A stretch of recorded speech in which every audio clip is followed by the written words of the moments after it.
This episode of Beyond the Witching Hour contains content that some listeners may find disturbing or uncomfortable. For a full list of content warnings, please check the show notes below. Listener discretion is advised.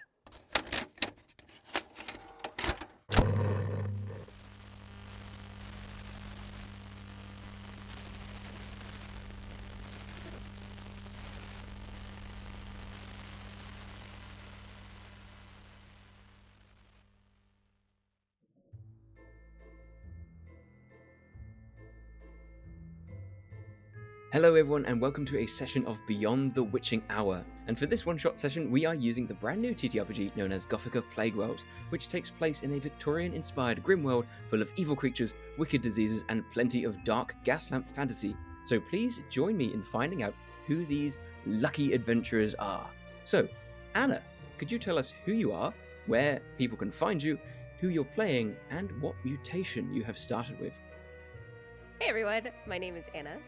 You can find me across the web at Local Level Up Lady. I am also the co-creator of Hilarity Save RPG, which you can find everywhere at Hilarity Save RPG. Today I will be playing Cillian Guildford Fargus IV.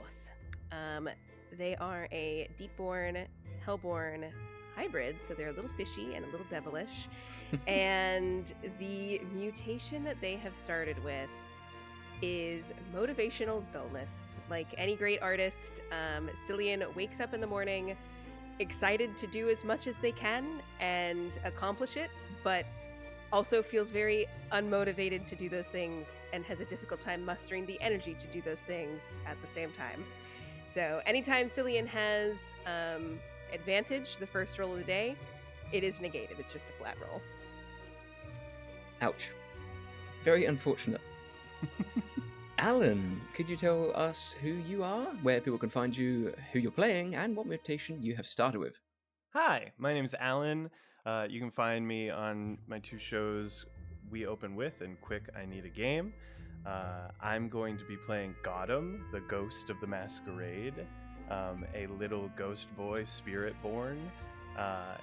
His mutation is Ghoul Mind, giving him a reduced mental resistance as there's this withering mist constantly fogging his thoughts. Ooh, spooky. Okay, we'll move over to you, Casey. Could you tell us who you are, where people can find you, who you're playing, and what mutation you have started with? Yes, hello, I'm Casey Gibson. You can find me all across the web as well at gamemaster.casey. I am the dungeon master for Mindscapes and Magic. And today I will be playing Lucian, or Corvo, the creepy old crow guy that lives on the edge of town. His mutation is Liquefying Insides, which sounds just as horrible as it is. He, whenever I take bludgeoning damage that is equal to half my hit points, I have a very bad time and become nauseous. So I'm on a very strict diet. Very good indeed. Good idea. And lastly, but certainly not least, Jess, could you tell us who you are, where people can find you, who you're playing, and what mutation you have started with? Yes, my name is Jessica Lim, and you can find me on Instagram and TikTok at Jess Alford. That's basically all you need to go to find out what I'm doing. I'm an actress. I'll always promote whatever I'm doing over on those channels. I'm going to be playing Belladonna Rosewood, or Lady Briette Nightshade at the Masquerade. She is a Hema-born rogue, so sneaky, stabby. She is an opera singer by trade, but potentially might be doing some darker things as a side gig. And she has started with the mutation Visions of the Void. So she has a little bit of trouble when in complete darkness and has some anxiety that goes along with that. And it is basically when I have to make ability checks and saving throws performed in total darkness, or when I have the anxiety condition, all ability checks and saving throws are made with disadvantage. Not good for someone that likes to lurk in the dark. No.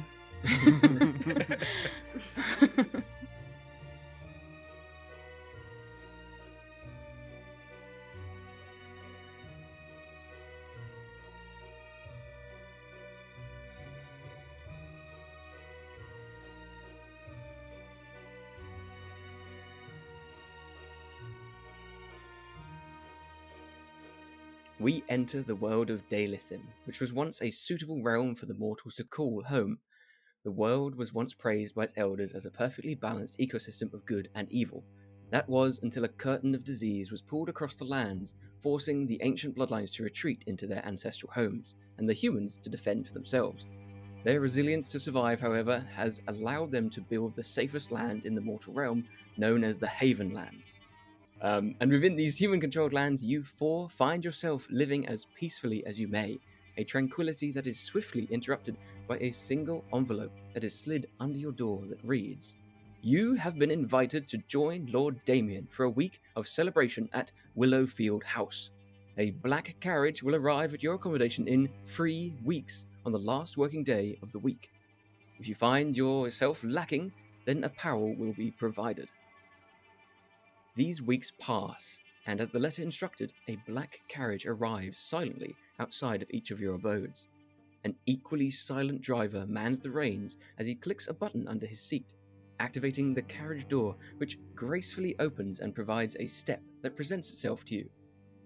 Upon entering this ebony-encased vessel, you are greeted with crushed red velvet seating, a neatly folded pile of clothing, a mask, and a letter that simply reads, "Obey the rules, mask yourself, then the driver will begin the journey." Rule number 1, do not remove your mask at any time. Rule number 2, do not reveal your true identity. Rule number 3, do not venture into the ballroom after midnight. The carriage travels along a stony road, reaching a heavily shrouded entrance to a nearby wood. The Night Willow Woodland, a name given to it for light cannot penetrate the deep, hanging canopy of the many ancient willows. As the carriage enters this passage, all exterior light vanishes, and you are left with but yourself, the gaslit interior, and the sounds of aching wheels against rough ground. Minutes go by as your eyes become accustomed to the darkness, only to be partially blinded by a wide clearing illuminated by powerful moonlight and dancing flames from the manor's exterior lighting. The carriage pulls up to the imposing but beautiful Willowfield House, a 2-story manor that has arranged itself neatly into a fine boxed shape.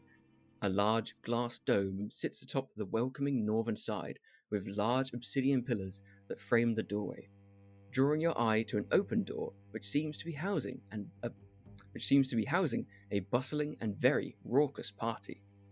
So if everyone could roll a d20, and we'll see who arrives first. Alan, you haunt the house. Are you already there?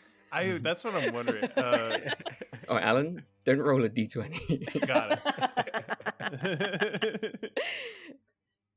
I've got a Sorry. 9. I got a 7. 13. Belladonna Rosewood steps out of the carriage, and you see this great, large manor in front of you. What do you want to do first? So it's illuminated, this area. Just checking. Okay. I think I would like to grab a drink. I'd love to enter the ballroom and see where the refreshments are at. Okay. You are greeted by 2 men in black suits. They don't say anything, they gesture to enter. And as you enter, there are people dancing, and there's a string quartet on the other side of the room. And you see up on a second floor, or the first floor, sort of walkway, there's a shorter man in a dark cloak, and then a very bright coloured figure next to him. This white, black and gold. And his voice bellows across the room. "Ah! Welcome, Lady Briette Nightshade!" And everyone sort of stops to turn around and look at you and welcome you into the party. Pleasure to be here. Thanks for the invite. With that, you saunter off. Things commence. People on the dance floor go back to dancing. And you find yourself at the drinks table. Who was next on the list? Casey? Yeah, I believe it was me. Okay. Your carriage rolls up. The same. You step out, greeted by two finely dressed gentlemen, and pointed towards the interior of the building. What would you like to do? Good evening to you all. He steps out. There, a flock of ravens lift off of the carriage that he was riding in and swoop away, one like landing on his shoulder as he starts moving into the party. I think he'll also go look for a drink, probably a ginger ale of some kind, as he kind of like laboriously starts moving into the party. Okay. And similar as well, as you step in and witness this grand exchange, this voice bellows out from the walkway. Mr. Corvo, welcome. Enjoy your stay. Thank you kindly. We'll And shoot I over will- to... Oh, I'll just saunter in, kind of taking in this lavishness that Corvo is definitely not very accustomed to. and Anna, we'll shoot over to you. As Cillian walks out of or steps out of the carriage that they rode in, you see them kind of below their outfit a bit, almost kind of puffing themselves up like a bird. They adjust their face mask and adjust their hair, kind of making sure that it's tucked behind their ears just so, or not tangling itself around their horns as they make their way to the door. They hold themselves very confidently, and they have come to this party with the motive of finding a spouse for themselves. So every step, every look, every glance matters greatly to them. And as you enter and look at the possible suitors, you hear a voice bellow out, Lord Thalassus, welcome to the party. Indeed, it seems I have made my entrance. Tell me, where are the dance cards? To have this conversation, you're shouting because he's way over. Oh, So yeah, he's they know. Okay, no, sure. You shall find everyone is well equipped. Merely go and talk to them. And have fun. I would hope so. Yeah, I think Cillian is making a big show of the fact that they are here because they think that they're hot shit. Go for it. It's fun. Okay. And Alan. Not arriving by carriage, but still attending the party. Whereabouts are you? Oh God, I thought you were gonna tell me. Where are you?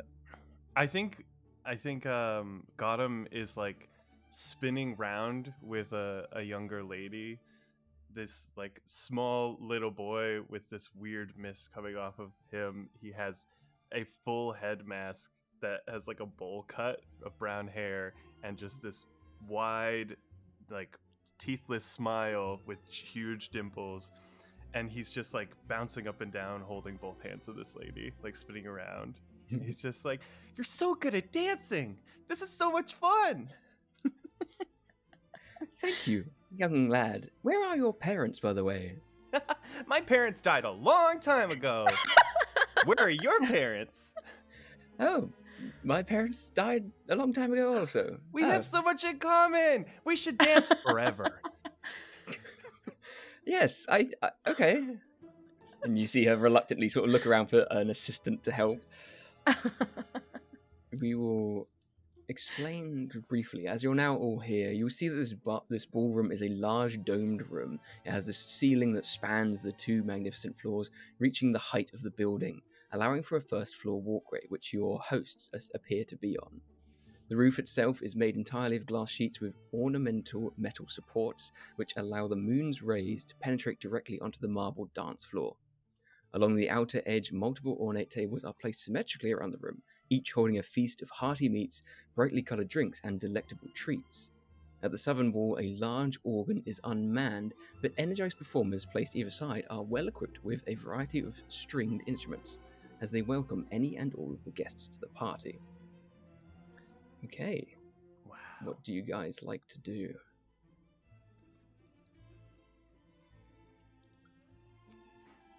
I think Cillian is looking for someone to catch their eye. So I think they're kind of lingering by the refreshments, by the drinks a bit, waiting to spot someone who looks of interest to them. Do you like for me to roll perception Please do. to see who they might find? Wisdom is my dump stat. Can't wait for this then. Amazing. 6. Okay.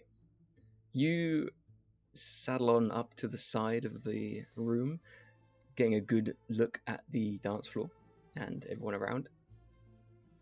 From what you can tell is people having fun. There's lots of drinks, lots of people eating food. The dance floor is quite crowded. There doesn't seem to be too many people here. It's a large space, but it's not full. You'd say somewhere between 20 and 30 people as guests, and then there's various attendants and staff members around the edge. For way of fancy suitors, you don't see many young eligible gentlemen. It seems like if they are of that sort of ilk, they are partnered up already with someone. There's a few older drunken lords and some older ladies on their own as well. No fair, gentle ladies. I think Cillian kind of sighs to themselves, and they pick up a glass of wine, and they are just kind of scanning the room, waiting for something. If they cannot find a suitor in aesthetics, they're looking for somebody interesting. So now I think they're kind of resigning themselves to sipping their wine and just looking about for something to happen. I think that Belladonna, or Lady Briette, sees Thalassus having made such a big entrance and such claims of material wealth and status that she is interested in him as a potential suitor in quotation marks. So I think she's gonna pick up her glass of wine and sidle on over to them. Well, hello there. Hello. It's lovely to make your acquaintance. Lady Briette. Cillian takes your hand, and they say, Lord Thalassus, I am local to this area. Are you? Oh, yes.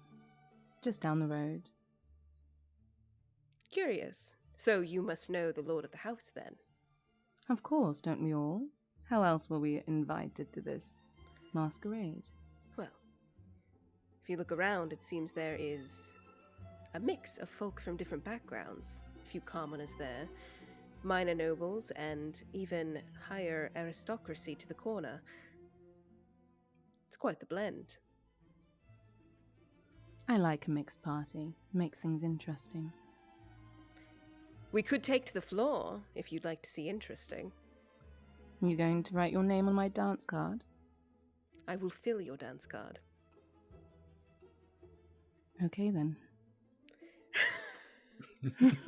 Yeah.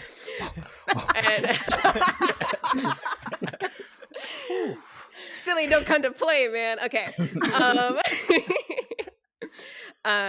Cillian will take this mysterious lady to the floor. Okay. As you both begin to dance, unless Jess, go for it. I was going to say, I'd like to send my spirit up to the balcony. Mm-hmm. Just to hang around the Lord Damien. Just to have something up there that I can call upon if need be. Okay. What does your spirit look like? I think it's quite shapeless. It's quite it's almost like a dark mist. When called upon to the mortal realm, where it can actually interact, it takes on a more humanoid shape. But right now it feels like more of a haunting. Something that's like a dark cloud that follows Belladonna, but can only be seen by people who have spirit sense and the ability to interact with the spirit realm. Okay. With that, can you give me a perception check?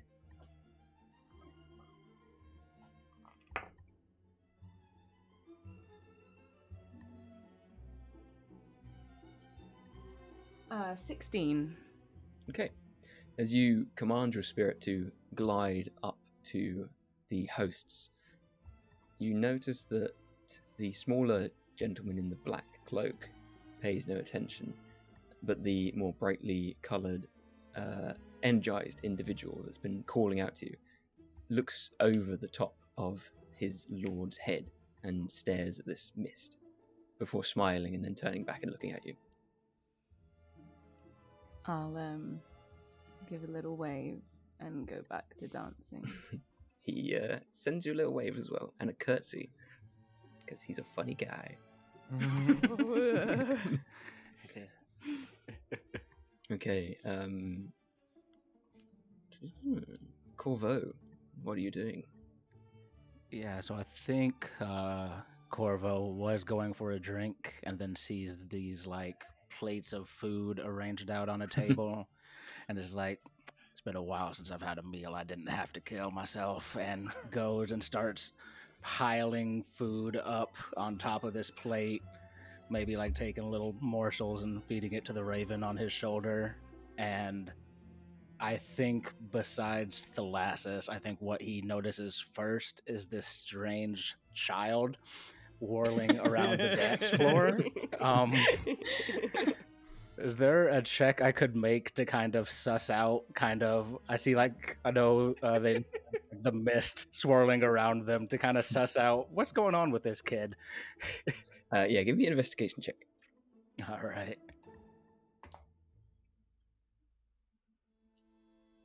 That is a 15. Okay. I would say it's faint, and with the chaos of the dance floor, most people probably wouldn't notice. Especially if they're a little bit tipsy, people might see it and not really think of it. But you, having just arrived and with your previous occupation of being, quite a careful sort of hunter almost, you notice this and you pinpoint your vision onto this boy. He certainly stands out amongst the crowd if you were to watch. Alan, do you have a specific description of your mist? All I know is I have a ghostly presence, Okay. which it basically means that there is some haunting aura around me that makes me terrifying to creatures that are like challenge rating 1 or less. Okay. And so I think it might be manifest as almost like heat waves, this kind of like waving, rippling of the air around him, something that might cause you to feel a little bit nauseous. Interesting.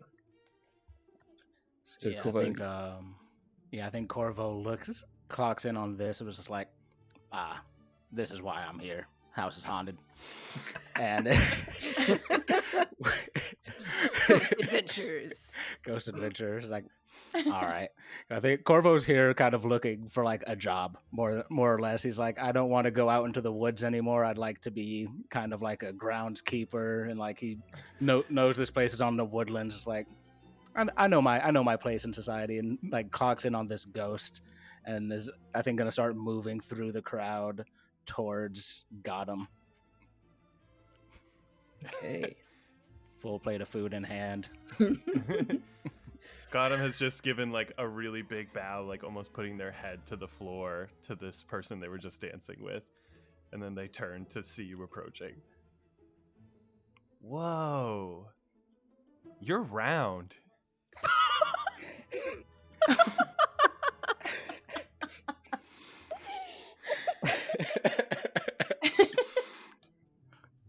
Keen observation there, friend. Couldn't help but notice, you didn't come in with the rest of us, did you? Nope, I've always been here. Yup, that's kind of what I thought. How long is, always? Whoa. That's a really big question. I'm gonna have to think about that. Do you want to dance? Oh, I'm not much of a dancer myself. Yeah. You want any food? I'm not much of an eater myself, but I'll take something. And he like reaches up and takes like, I don't know what you have, like if you have any Just a cake on plate your of meat. Oh, a meat? Okay. just a plate of meat. Just takes like a drumstick off your plate and just mashes it against the mask that he's wearing that's covering his mouth. Yum. So, Corvo's just desperately trying to keep a composure here. I think at first he was walking up being like, all right, cool. Obviously haunted ghost, but as the second Gotham starts speaking, he's just like, I really don't want to exterminate this kid.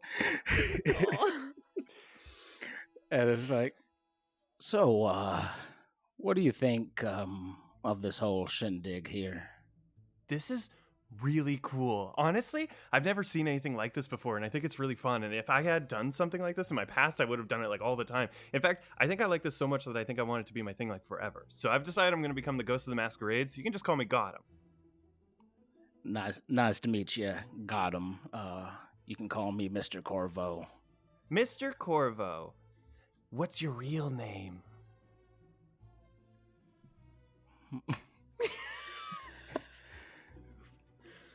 You know what? Why don't we get to know each other a little bit better first before I start sharing that? Do you know what your real name is? No, but I thought if we could find someone who maybe can take off their mask or tell us what their real name is, then we can see what happens when we break the rules. They do seem mighty strict. I'd be a little interested to see that myself. Is that normal for a masquerade to have rules? You know, I wouldn't know. This is my first one. Twins! It's my first one too! Well, maybe breaking the rules might lead to some interesting interactions. Maybe of the passing on variety. Let's go find someone who's feeling a little reckless. Yay! And he takes your hand and he's just like swinging it as he's like walking with so much energy next to you. Shiver down his spine as this. Okay. Can Anna and Jess give me performance rolls while you are dancing away? Oh, absolutely. I'm really good at that.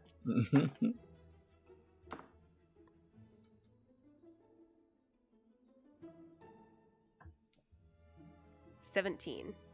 Dirty 20. Oh, okay. I'd like to say, Cillian, you probably tried to lead the dance, but then you soon realized that Belladonna has a little bit more advanced dancing experience. So you end up finding yourself being pulled and swayed where you shouldn't. But it's a very fluid dance. You make others look amateurish as you sort of glide across the dance floor. Yeah, they do. I think too, now that they're on the floor together and they're pretty close, there isn't much space between them aside from just onlookers at the party. I think Lady Nightshade would notice that Cillian's features beneath the mask are pretty hybrid. I think with the mask on, they very much look like a Hellborn. They have longer hair, wavy hair that's pretty light in color, and their horns kind of point into a slight curve toward the back of their head.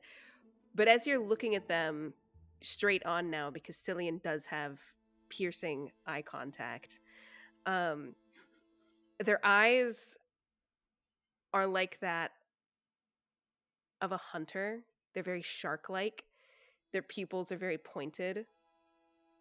And it's almost as if they're sizing you up in a way. Like there's something in between the lines of their flirtation for sure. Lord Thalassus, I assumed I was dancing with a hellborn, but your eyes tell a different story. My family shares some heritage with those who lurk leagues under the sea, my darling. Hellborn, certainly, but we have our experience under the water as well. How very fascinating. There are many secrets about my family if you'd be interested in learning more. We will be at this party for quite some time, so we certainly aren't short on getting to know each other now, are we? No, of course not. Let's not spill all our secrets too soon. No. After all, I am quite curious why your eyes evade the shadows in the corners. That would be telling now, wouldn't it? True, I much prefer discovering. If you'll excuse me, I need to grab a refreshment. Oh, please. I'll be scanning around for other interested parties for the time being. Don't forget you filled my dance card. Oh, I would never. Neither were you. Of course not. And I'll go and hug the corner. Well, not the corner, because it's dark. Scary. Straight into the corner. Straight into the dark. I'm going to prove you wrong. No. She just goes, stands in the corner, nose to the wall. I'm not scared of the dark. I don't know what you're talking about. No. I'm going to go and grab a drink. Of course. And maybe kind of, I'm going to glance up to the more brightly dressed little man who has noticed my spirit, and kind of see if he's still got eyes on me, on my spirit, or what he's doing. He is fidgeting, sort of hands on the banister.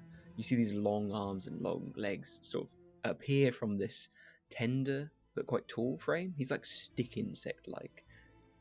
His attire is white, black, and gold, and very sort of bright, garish. He has these loose ribbons and strands that are dangling over the banister.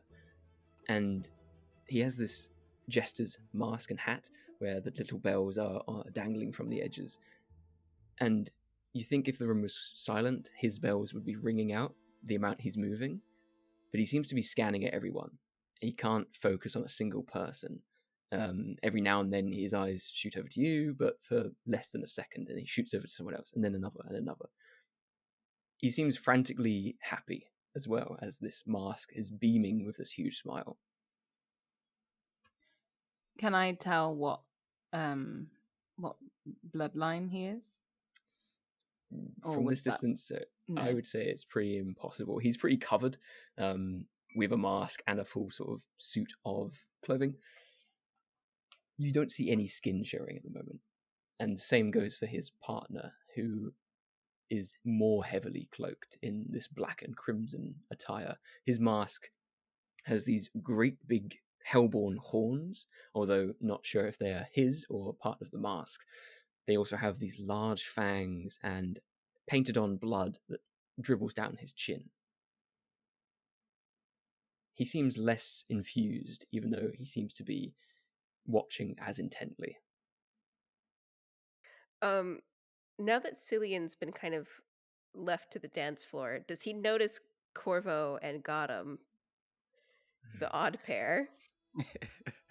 Yes, I'd say as those two came to an agreement to go and find someone who's a little bit more up for a party, you your sort of dance is cut short, and you see these two walk off I with think each other. one half of Cillian's brain is determined to find a suitor. The other half really wants to see something entertaining, and I think they will kind of not join them in step, but kind of be stealthily lingering behind that pair now. Okay. Like a shark hunting in the water. Oh god. There's a motif here. Could you make me a stealth check as well? Absolutely, I can. You said stealthy, so it has to be done. That's going to be an 18. Okay, pretty stealthy. You follow, seemingly unnoticed by the two prey that you follow. Yeah, unlike the lady that Cillian is interested in, I think as they kind of slink to follow this pair, they very much immerse themselves into the dark corners of the room that nobody's really stepped into or waiting in. I would say, while you do that, you watch from the corner. You see from, not the opposite corner, but a corner to the side of you, you see a lord and lady. They are similarly sticking to the darkness, and you look at them, they're very regal, very upright. They look like they belong, but they are avoiding the party. They have white and pink outfits with matching masks, and the side of the face where the neck sort of joins, or where the mask ends and you see the neck, you see deep grey skin, which is a mark of a duskborn. Okay. Do they look like they're having a conversation with one another, or are they just standing and watching? Just standing and watching. Every now and then you see a head turn, and then one of them chuckles, leans back and laughs. But other than that, they look like they're enjoying themselves in their own way. I think Cillian will shoot a look over to the duo, and they're kind of like, they stand out enough, I'll be able to find them later. And then they glide themselves over to this other pair, and they introduce themselves. Greetings, Lord Thalasis. Pleasure to make your acquaintance.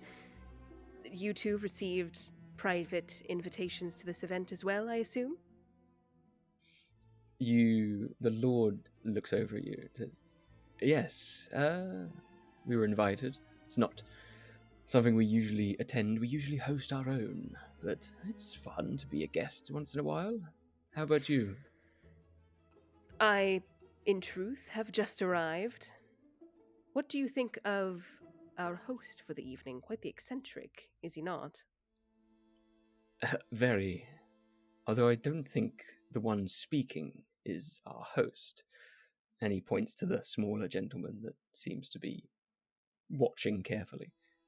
The cloaked figure, I believe, is the owner of the manor. His sidekick is there for entertainment. Certainly, his footman is equally eccentric, but it is curious for a masquerade to have such enforced rules. Have you seen anyone break them yet? Not yet. But it's only early. I'm sure these masks will tire and become cumbersome. If they slip off, they slip off. Who would know? I suppose. Well, I will not crowd your coupling any longer, but do tell me if you see anybody receive any apt punishment for breaking his lordship's rules. Of course. And before you go, the masks only reveal their eyes. And there's not a lot of features you can look at other than their eyes. And you notice that both of them, as they stare at you, blink far too much. As if something was caught in them. But they don't seem put off by it. It's a little bit off-putting to have a conversation with them. Interesting. Okay. Cillian takes note of that, and they'll continue trailing after our ghost and Corvo duo. So unsettling. Yeah. I would say you two wander over and find a large gentleman at this buffet table. He is currently stuffing his face and sliding meat and anything possible under the mask. The top collar and buttons of his shirt are full of grease from food that he is wiping as he tries to fit the food under the mask. This damn thing. Hang on. And he lifts it halfway to put food into his gullet, and you see an attendee appear and touch his own mask and then point at the Lord. You and your rules. Fine. And he lowers it again. He's way more round than you are. I think this is the guy. Yes, I think, let's try something here. And, Corvo will walk up to him. You enjoying the food here, friend? He spins around and a little bit of grease flies off the mask towards you. Of course. That's why I came. I heard lots of plentiful food to be had. And as you can see, and he slaps his rather large stomach, I'm not short of someone who enjoys a good meal. Well, I'm right there with you there. Gestures to his own plate full of meats. You know, these damn masks make it mighty hard to really enjoy the meal, don't they? Mm-hmm. And Gotham's just smashing that drumstick against his mask. He looks down at you, Gotham, and says, that a boy. And he reaches down and ruffles your hair with this greasy hand. Try and get it under your mask, though. Can you show me how? He says, sure. And reaches down and tries to lift up your mask. Oh, no. Like this, boy. Just lift your mask up. Yeah, he lifts Gotham's mask, and as soon as it passes the chin and to where the mouth should be, there's nothing but lacerations and deep wounds, almost like there's no face underneath it. And he slams his hand down on it. He's like, "Don't touch my mask. I meant yours." And he reaches up and tries to rip off this big guy's mask. Give me a dexterity check or sleight of hand if you wish. Oof. That's an 8. Okay. Let me give one for him. Go on then. Oh yeah. He pulls back, not quite understanding what he just saw under your mask, maybe sauce from one of the meats. Oh, my apologies, dear boy. I didn't realize you're so careful and cautious of it. Anyway, no, I believe the masks must stay on, so I'll stay up here and you can stay down there. And he stands tall where you can't reach him anymore. And he looks back at you, Corvo. You have a lively child there. Oh, yeah, I do. Certainly keeps things interesting. So, it seems real strict around here about these masks. Have you noticed anybody try to take theirs off or anything like that? I noticed somebody kind of point at you a little while ago. I haven't seen anyone. I think it's a game? I have noticed people here that aren't of lord and lady status, and I mean, normally that would send me into a flying fit of rage, but why not? Let's enjoy each other's company. I think they wish to keep the game going as long as possible, and on the first night, I think, well, let's enjoy it, shall we? I'm sure someone will take theirs off soon, and we'll see what happens. Oh, yes, but, I feel like a game isn't really a game until somebody tries to break one of the rules. You seem like an enterprising gentleman. Wouldn't it be so interesting to be the first one to see how this game works? Yeah, then you're out of the game, so you can spend all your time stuffing your face.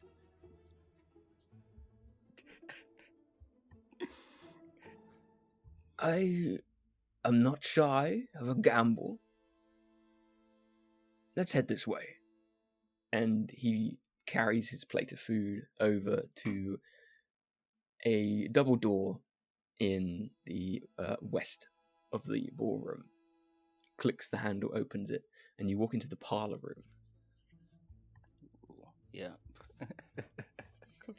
Gotham is so freaking excited. He's like bouncing as he's walking. He's like, "Oh, we're gonna get to see what happens." All three of you enter this dark room. There's no one else in there. He reaches around for a switch, flicks it, and these flames appear around the room. This small roar of gas lamp. It's simple in furniture. There's a drink trolley placed next to a green velvet round table that's in the center of the room. There's playing cards and dice that grace this tabletop. 6 curved seats are pulled up against the edge of the table, which fit perfectly, where each chair aligns with the other and fit into a determined gap within the table legs. He walks over to the table and pulls out one of the chairs and places his greasy plate upon the smooth velvet. Gestures for you both to sit down in chairs. Mm-hmm. I'll take a seat down, and as I do, I think the raven on my shoulder will alight up into onto one of these bookshelves or rafters, kind of to get a bird's eye view on the room. Pun intended. Nice. Gotham hops up, his feet swinging. This lord grabs at the dice and hands you some. Says, "A game of bane or gain. Are you interested?" Bane or gain, bane or gain. I've been known to throw a few dice in my time. He slides each of you three 6-sided dice. 3d6. 3d6. He's a Dungeons & Dragons fan. Yeah. Roll initiative. Yeah. A man after my own heart. Yeah. If you haven't played before, if you've been a while, a 1 is a bane, a 6 is a gain. 2, 3, and 4, and 5, well, if you can make a suit of a pair, 2 pair, 3 of a kind, or a straight of 3, well then that's a score. If you have a bane, well then you lose. Fancy playing? Yeah. Okay. Yeah. He pushes his plate aside, grabs these 3 dice and rolls them tightly in his hand. Guys, can you roll 3d6, please? Oh no, I only got one set of dice. Oh, Roll it 3 I mean, oh darn. I don't know if we're swearing. Oh, sugar. Oh sure. You're allowed to swear. Oh, fuck! Pardon. And as the dice game is played, you can take one from the person to your right. If you want to take one and they have a bane, you have to take it. But if they don't have a bane, you take their highest value. But if you don't want to take one, you don't have to. So the Lord starts.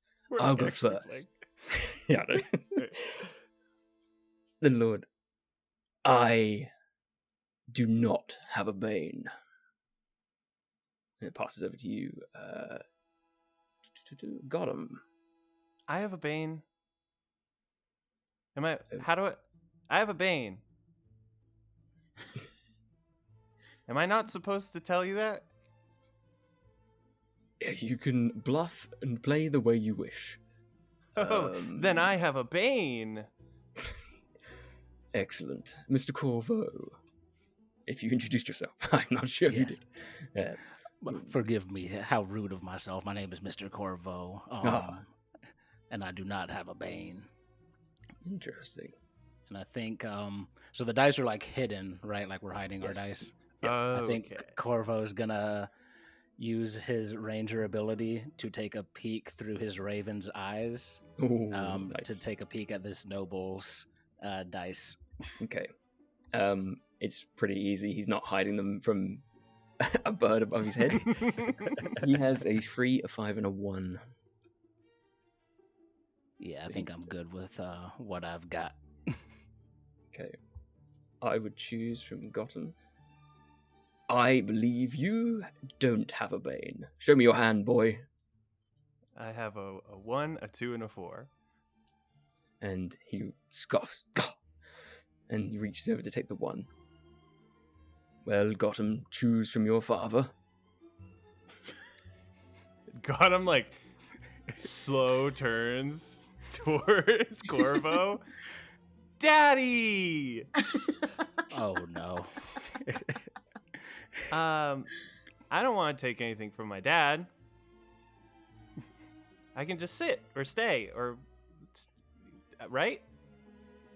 Of course. Yes, Yeah. you don't have a bane anymore, so I suppose it's a wise maneuver. You're picking up the game rather quickly for a young... Anyway, go on then, Mr. Corvo, what is in your hand? Unless you have 3 1s, I think you've bested me.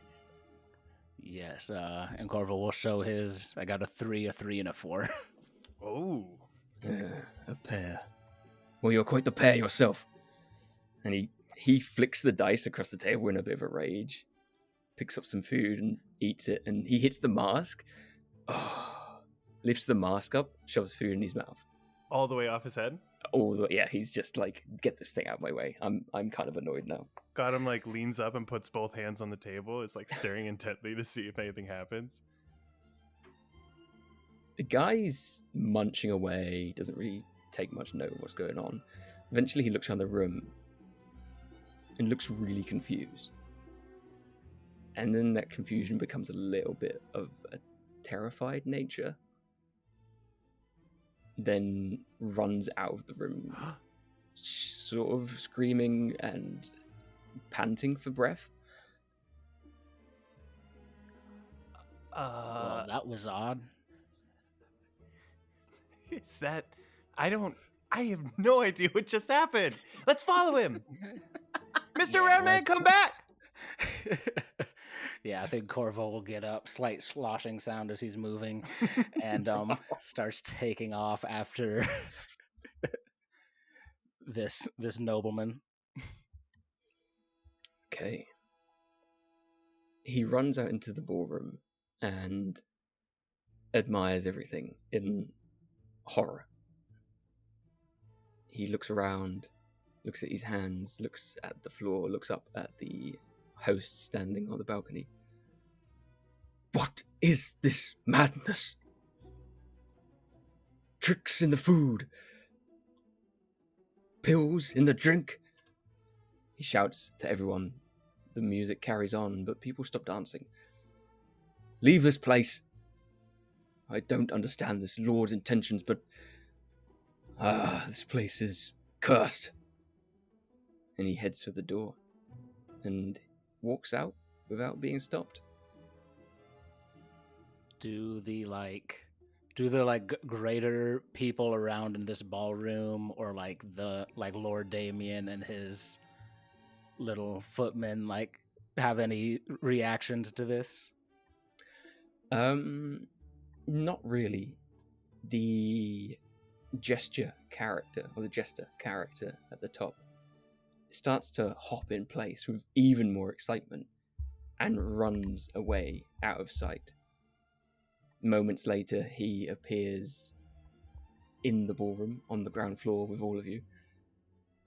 Excuse me, I think Lord Andrew Burthen may have had too much to drink.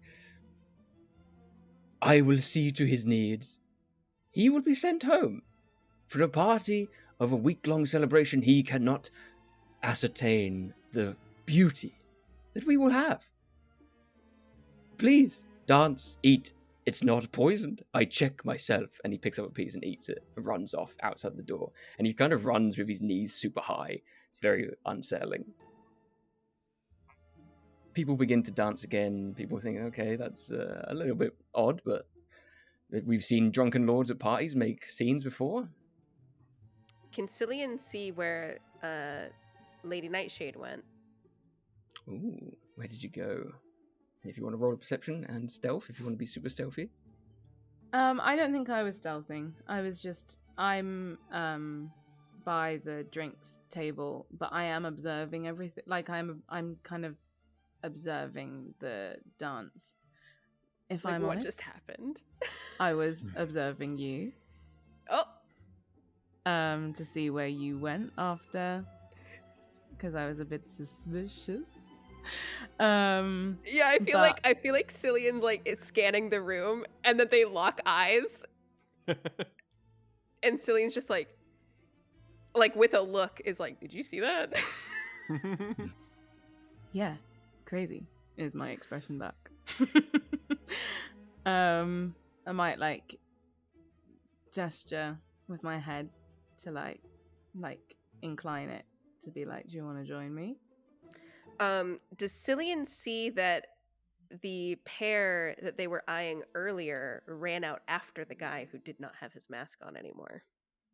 I would say yes, because the guy came out and made such a scene. Everyone probably turned around and looked anyway, and then you would see the two leave the room just shortly after.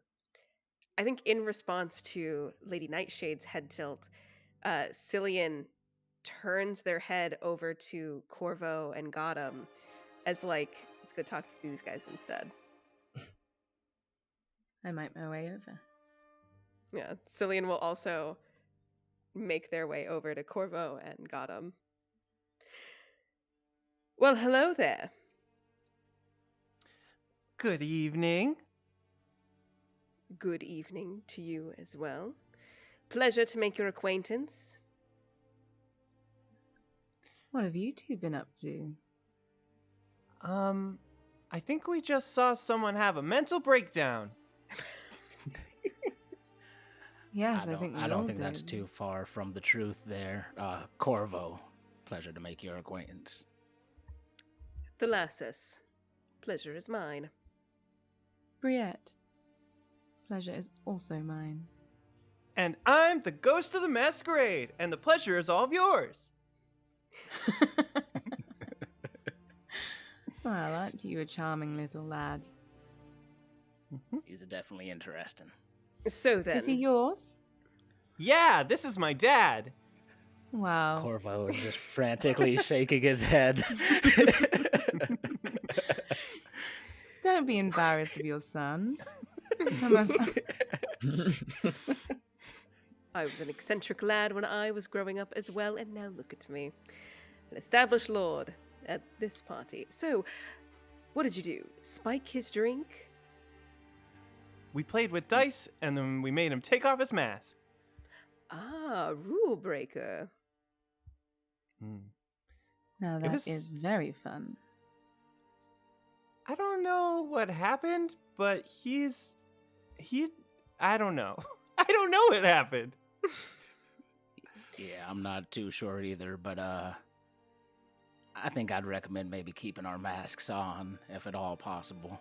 at least until we figure out what the hell that was. Any of you magically inclined? Could it perhaps be some form of enchantment on the masks themselves or the terrain around us? Perhaps some kind of effect of breaking the rules, a distortion of reality itself. Whoa. Can I roll to see if I sense any magic from the masks? Yeah, anyone wants to, they can roll an Arcana check. 12. Not good. Plus nothing. Just a 12. I know nothing about magic. That was a You rolled a natural one. 7. Oh! I You got look a into a dark 13 corner here. for too long. Okay. You all take a moment to reflect on your masks, and maybe you touch them, you look at other people's. With permission, you sort of trace your finger across theirs. You can't tell. If there's magic in these, it's very clever. Lord Damien doesn't seem incredibly enthused about this party. It's probably because he's lonely. He's up there by himself. Well, sort of. Why don't we join him? Yes, it does seem rather Rude. Nobody seems to have gone to introduce themselves to the host of this whole affair. I would agree. Lady Nightshade, would you like to lead the way? It would be my pleasure. In marching order, we send the rogue first. Off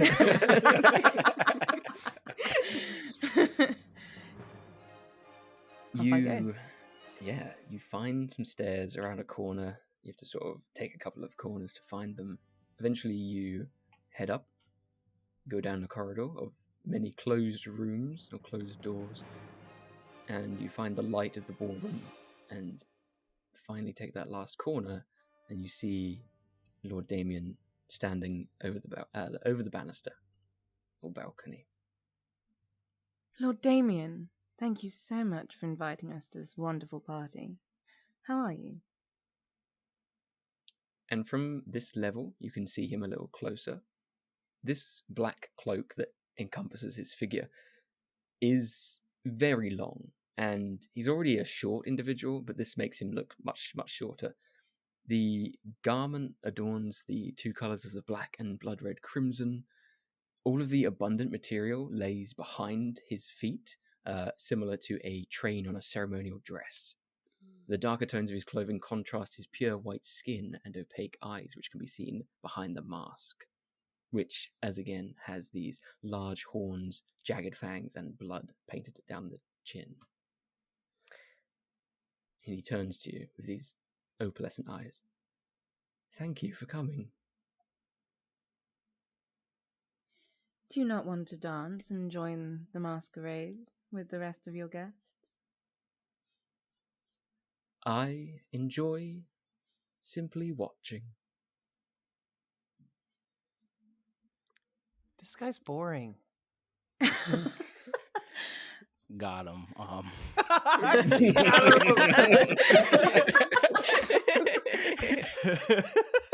Got him. I'm sorry, don't mind my acquaintance's son. You can't you can't blame a young boy. They're so rambunctious at this age. Well, and, my lord, you cannot help being the voyeuristic sort, after all. Your attendees are quite the group, eh?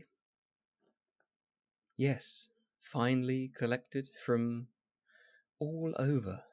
The finest you'll find. Any specific motif you were going for when selecting your guest list, or did you simply send them out and see who would find them? I was looking for people that could have fun. I oh so enjoy it. I think he's wasting the opportunity of having fun. You're supposed to get out there and talk to people and dance. Well, it seems like you've set up a little game at your masquerade. Is that your idea of a fun game? Do you mean the masks?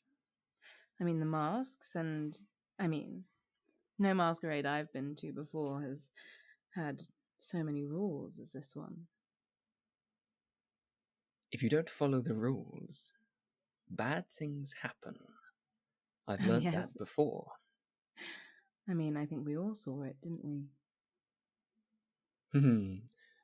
The Lord simply exhausted himself. Don't worry about him. Keep your masks on. You'll be fine.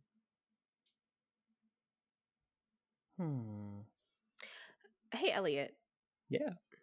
Given you know this, the other party members don't know this, but given Cillian's background with his family being in a cult,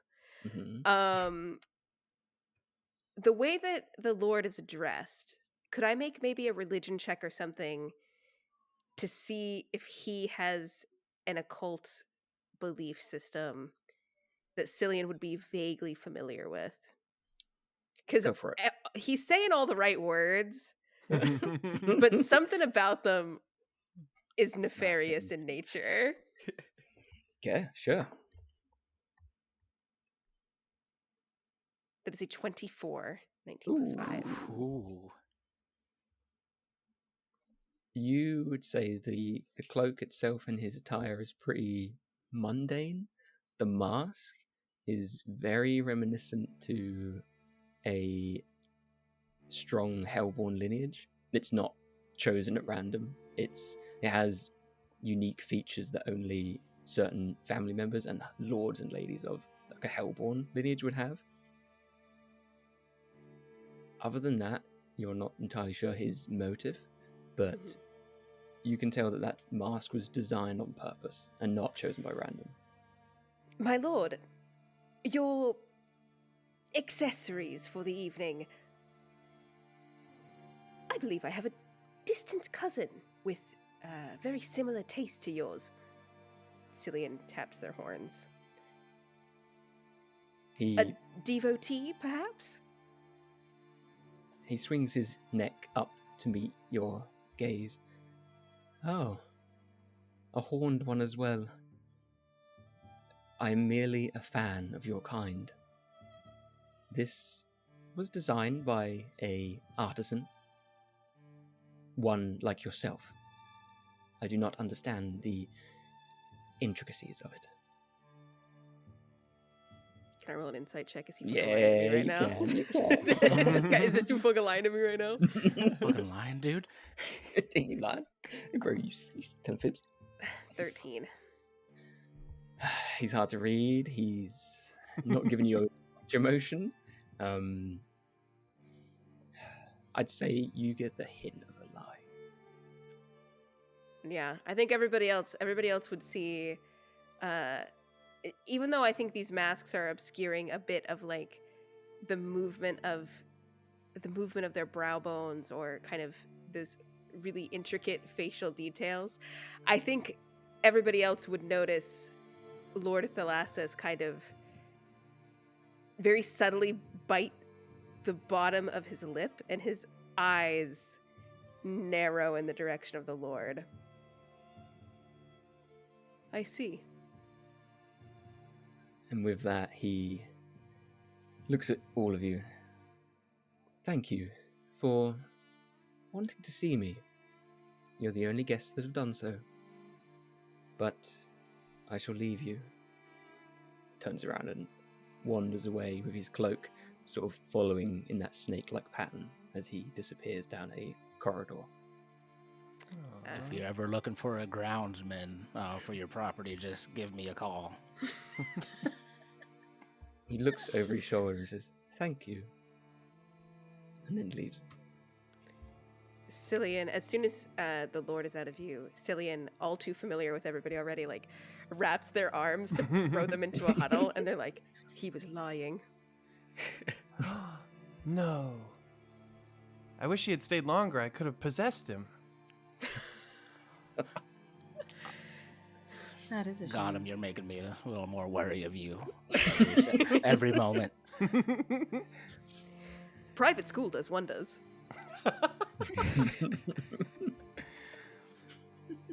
What makes you believe that he was lying? Seemed odd for sure, but I cannot pinpoint it exactly, but he's withholding something about that mask. It's far too intentional. Don't get me wrong, we Hellborn love to show off our craft, but there is no way that he does not know what he is wearing. I believe there's more reason behind it that he does not wish to share with us, and seeing our little rule breaker's reaction, I wouldn't doubt if something nefarious is at play here. Whether it's for the love of the game or otherwise is, well, yet to be determined, isn't it? Do you think that he's not Hellborn then? Since, well, he said your kind. That's true. As if not referring to himself as Hellborn. He I'd could say, have... as you noticed, the white skin that he has is very depicting of a Duskborn. Yes, and the dark eyes. The pitch dark eyes. He could have shared ancestry, like myself. My family is just as much Deepborn as we are of the Hells. But why go to so much trouble trying to present as Hellborn. Maybe he's jealous. Say, Gotham, you Mhm. haunt these halls. What? Who said that? No, yeah, I do. Do you like hide and seek? I love hide and seek. So say this, what if we were looking for a little more information on our lordship, and we wanted to dodge the jester and the footman and the lord himself to poke around the house? Do you think you could help us? Yeah. We can do that. I don't know this house super well because it got built like really, really fast, but I can help. Hey, got him. What came first, you or the house? Whoa. No, I came first. So you What were was here here when before? the house was built. It used to be a sawmill for sawing. What happened to you? It's like his mask doesn't have holes for eyes. It just has like 2 black painted on dots, and you just like see him like have a vacant stare into like the distance, and he just starts like humming a little tune.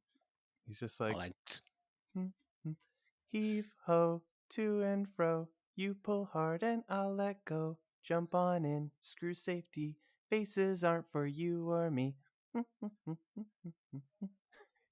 kind of like lean into Thalasis and be like, you really want to be careful what questions you ask ghosts. You set them off real quick.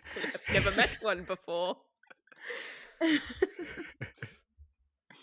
And with that, the music starts to die down, and this ringing of bells appears behind you.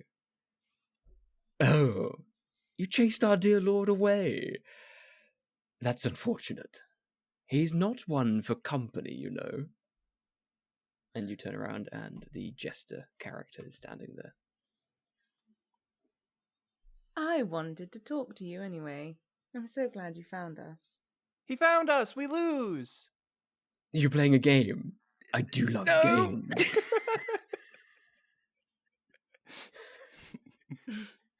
You know, a simple little child's game.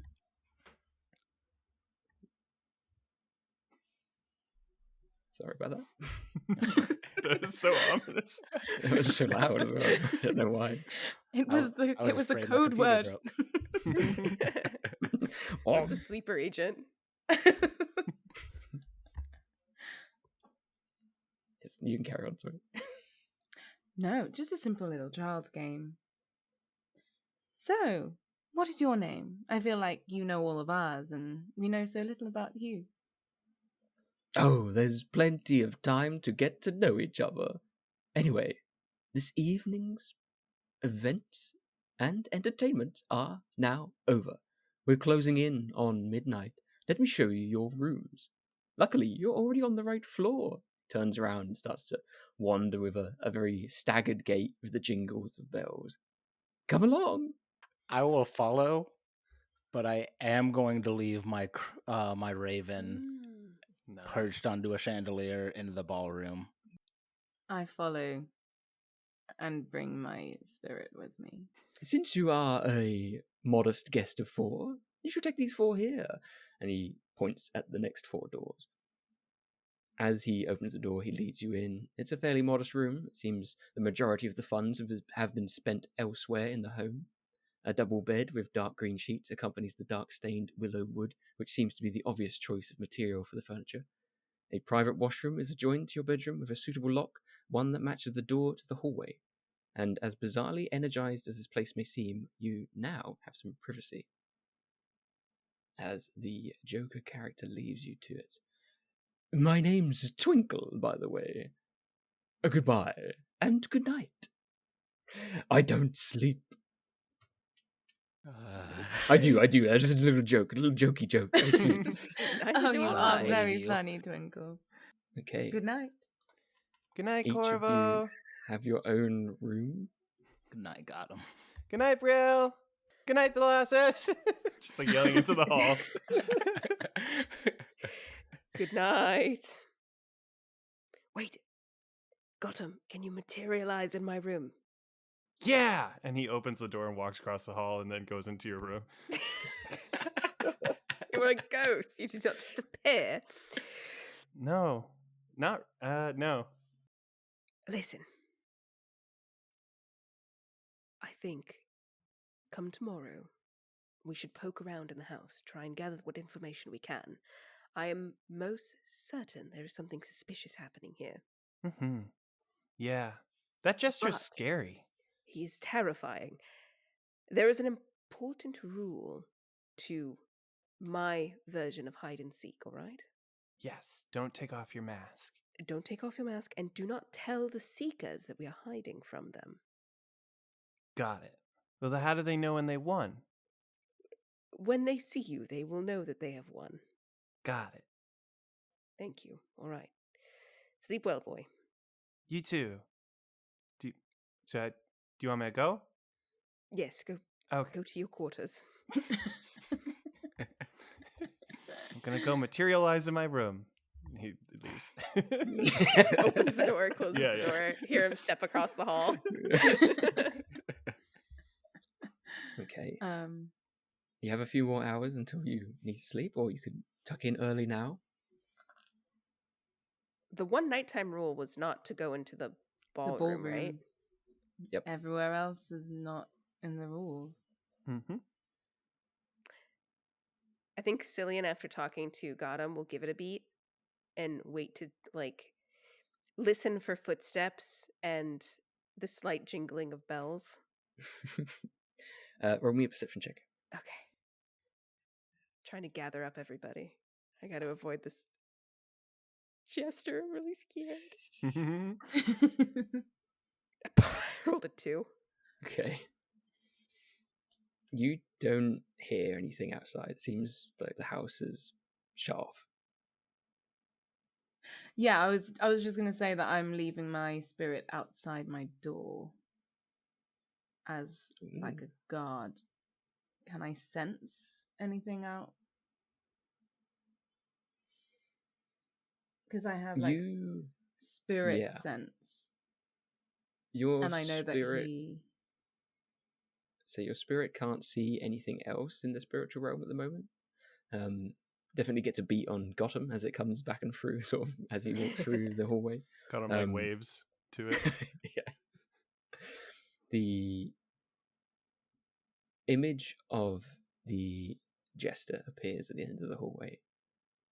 He is holding the bells on his hat with his hand as he tiptoes through the hallway with a pocket full of letters or cards.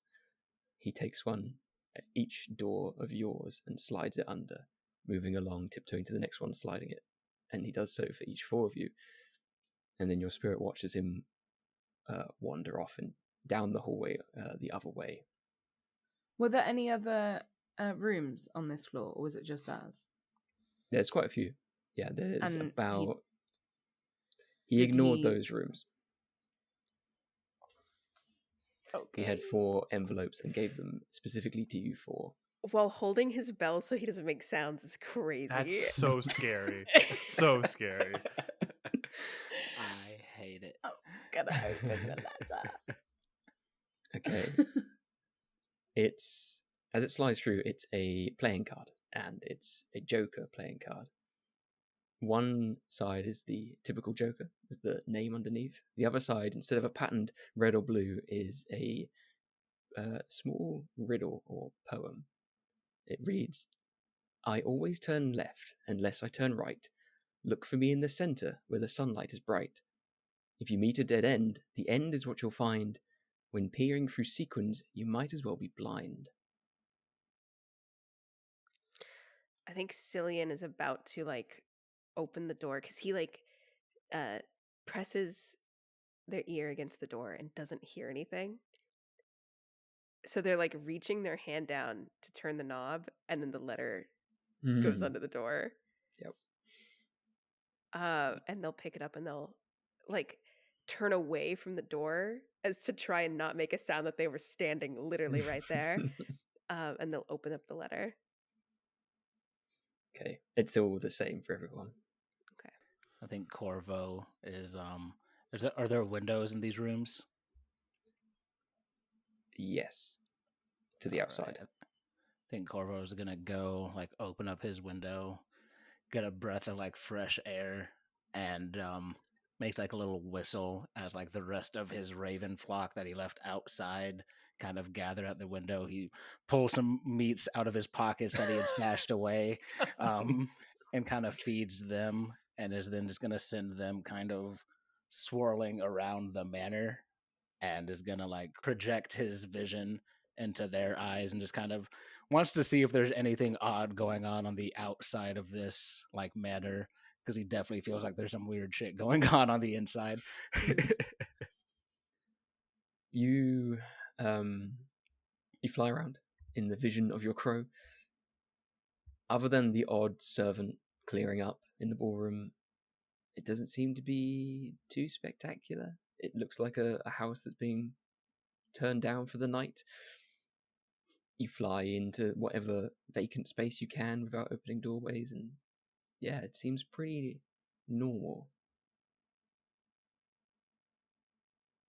The only people that are about are staff members. You do not see either of your hosts. All right. And then after doing like a sweep, he'll still kind of just tell him to go post up in the ballroom and and wait. And then I guess at that point we'll notice that a letter's been slipped under his door and to go read it, and shiver goes down his spine. These nobles and their games. Okay, if that's it for the night, do you guys rest easy? If you can? I don't know if Rest. I sleep. No, you just sort of linger. Yeah. I just stand in the middle of the room, excitedly waiting for the next day. I never It's sleep. even creepier. As the morning comes to you, a soft knock at the door, and then it goes silent. No one attempts to enter. I open my door. There is a card that says, "Please have breakfast in the morning room downstairs." I get dressed and head down to the morning room. Okay. I assume everyone follows at some point. Yeah. Gotham never got undressed, so the card just comes in and he like steps out. Ready to go. The morning room is a finely lined room with bright cream wallpaper offering a comforting brightness compared to the dark environment of the rest of the house. These double glass doors offer a view into the neighbouring room, which is the garden room, which is full of large tropical plants of different shades of viridescent leaves. The table in the middle of the morning room is laid out with pastries, fruits, cereals, and thinly sliced meats. In the far corner, a large grandfather clock stands tall, methodically keeping time and supervising the breakfast plates. You see other guests that are mingling, some that have sat down and tucking into a breakfast. They all look a little bit tired. What would you guys like to do? I'd like to find these three. Mm-hmm. And kind of find a table away from the rest of the guests to speak with them. I'd say there's only one table in the centre. We go to In the end. centre. The cool Find kid. 4 adjacent seats. And would you look at that? There's 4 seats right at the end. Wow. That's where we go then. And I'm going to... So, an interesting thing happened last night. I'm aware that you all received a playing card. How'd you know? Yeah, that was my question as well. Well, I received one, and I have ways of keeping watch outside my door. And our friend, Twinkle, came by, holding his bells nonetheless, so was obviously trying not to be caught, and he slid 4 cards under our doors. No one else's. Just us. Is Twinkle in the room with us right now? Like, is Twinkle in this dining hall? It's coming from inside the room. Yeah, he's inside the clock. No, he is not, and neither is the Lord Damien. It is merely guests and no servants or staff members either. Where's the food? Just on the table. It's already lined up, sort of okay. buffet style. Like family style. Okay. Yeah. You notice as well, the room isn't full. There isn't as many people as there were last night. In fact, Cillian, you notice that the Lord and Lady that were sticking to the corner aren't present. I wonder if some of the other guests decided that they didn't want to stay for a week-long excursion. I can't imagine why. This has been so fun.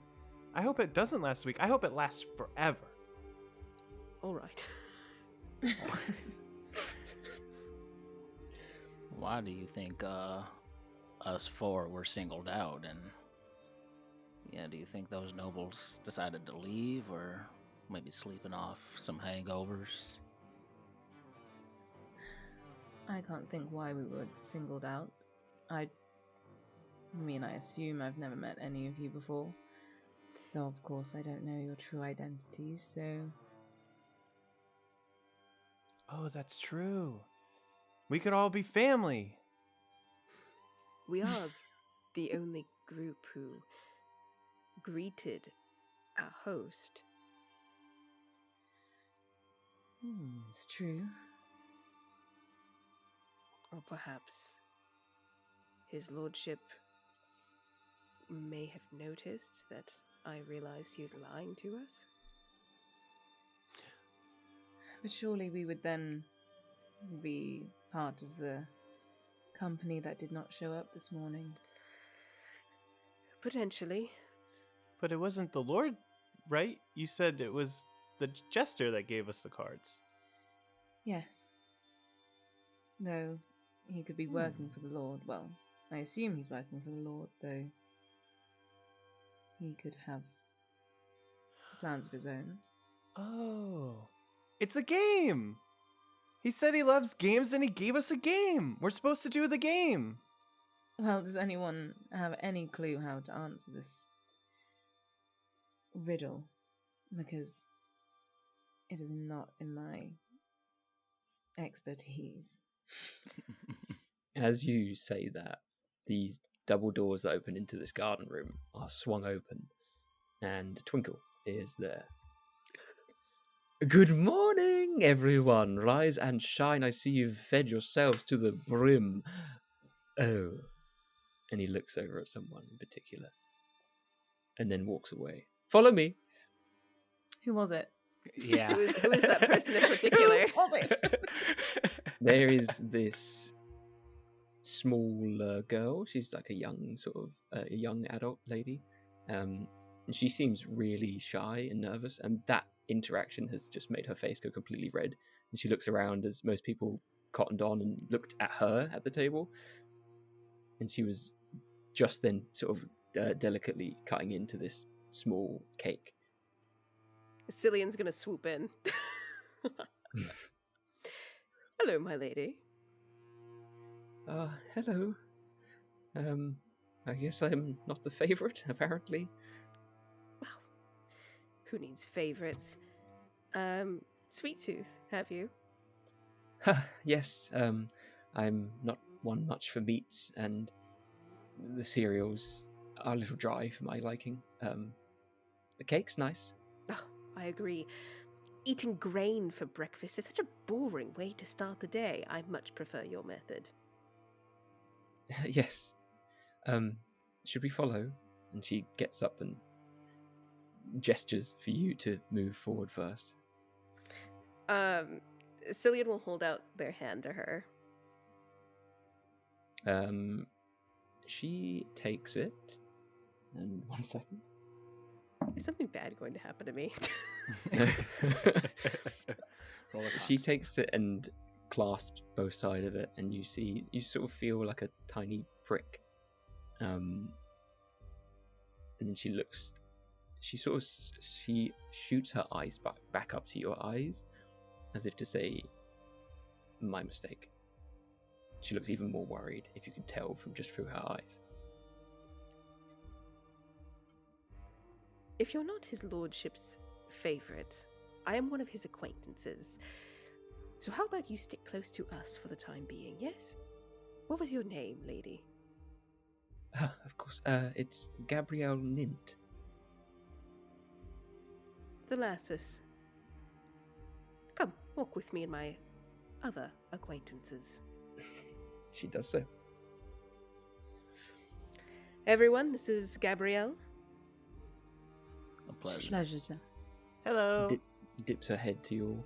lovely to meet you. I've not had a chance to speak to anyone yet, but yes, thank you. You see Twinkle at the doors of the garden room that then lead off to the south. Oh, come on, then. What are you waiting for? Brunch? We'll serve it later. Come on. And you see him skip out into the garden. I'm really starting to not like this gesture. You're good. Can I whisper to Gabrielle? Yeah. I'd like to be like, hi. Do you know what always turns left unless it turns right? She leans in close, and you can see her eyes are sort of full of kindness. I am sorry, was this a joke? I don't understand. I don't either. And he follows the gesture. And she puts her hand on the back of your neck. Ew. What? That's my vulnerable spot. No, I mean, sorry, I meant like that's the one part the mask doesn't cover. Yeah. And then it was like a kitten, like she grabs you by the neck and picks you up. Okay. It's all good. Don't worry. Oh, okay, cool. Oh, It's not worried at all. Is it all good? Is it? What are you doing to my son? And as you all leave for the garden, you see this large, very formal setting. This very elaborate hedge maze is displayed in front of you of dark emerald hue. There's two arched entrances, one to the left and one to the right. Twinkle stands between them. He blindfolds himself, asks you all to turn around, and says, catch me if you can. And as you all turned around, he disappears into the hedge maze. Did anyone want to try and perceive where he went before he disappeared? Yes, absolutely. Yeah. I am tracking this creepy little fuck. I was gonna say I like 100% trust like Corvo and Nightshade with this. Oh, natural 20. Yeah! Whoa! The tracker. I got 19. Okay. Yeah. Nice. 19 plus 5, I think. What were we rolling? Holy Perception? So 24. Okay, that's a total of Oh, a no. 26. Okay. Damn. Almost. No. Almost. Yeah. So, as you all turn around, and there's stewards there to make sure that you do so, you instinctually swap over to your bird's vision and watch him disappear into the maze to the right. And if anything, you can keep track of him fairly easily, at least for the most part, if your crow sticks above. All right.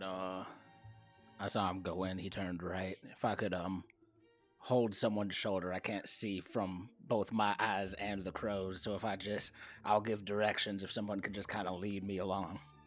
I'll take your hand.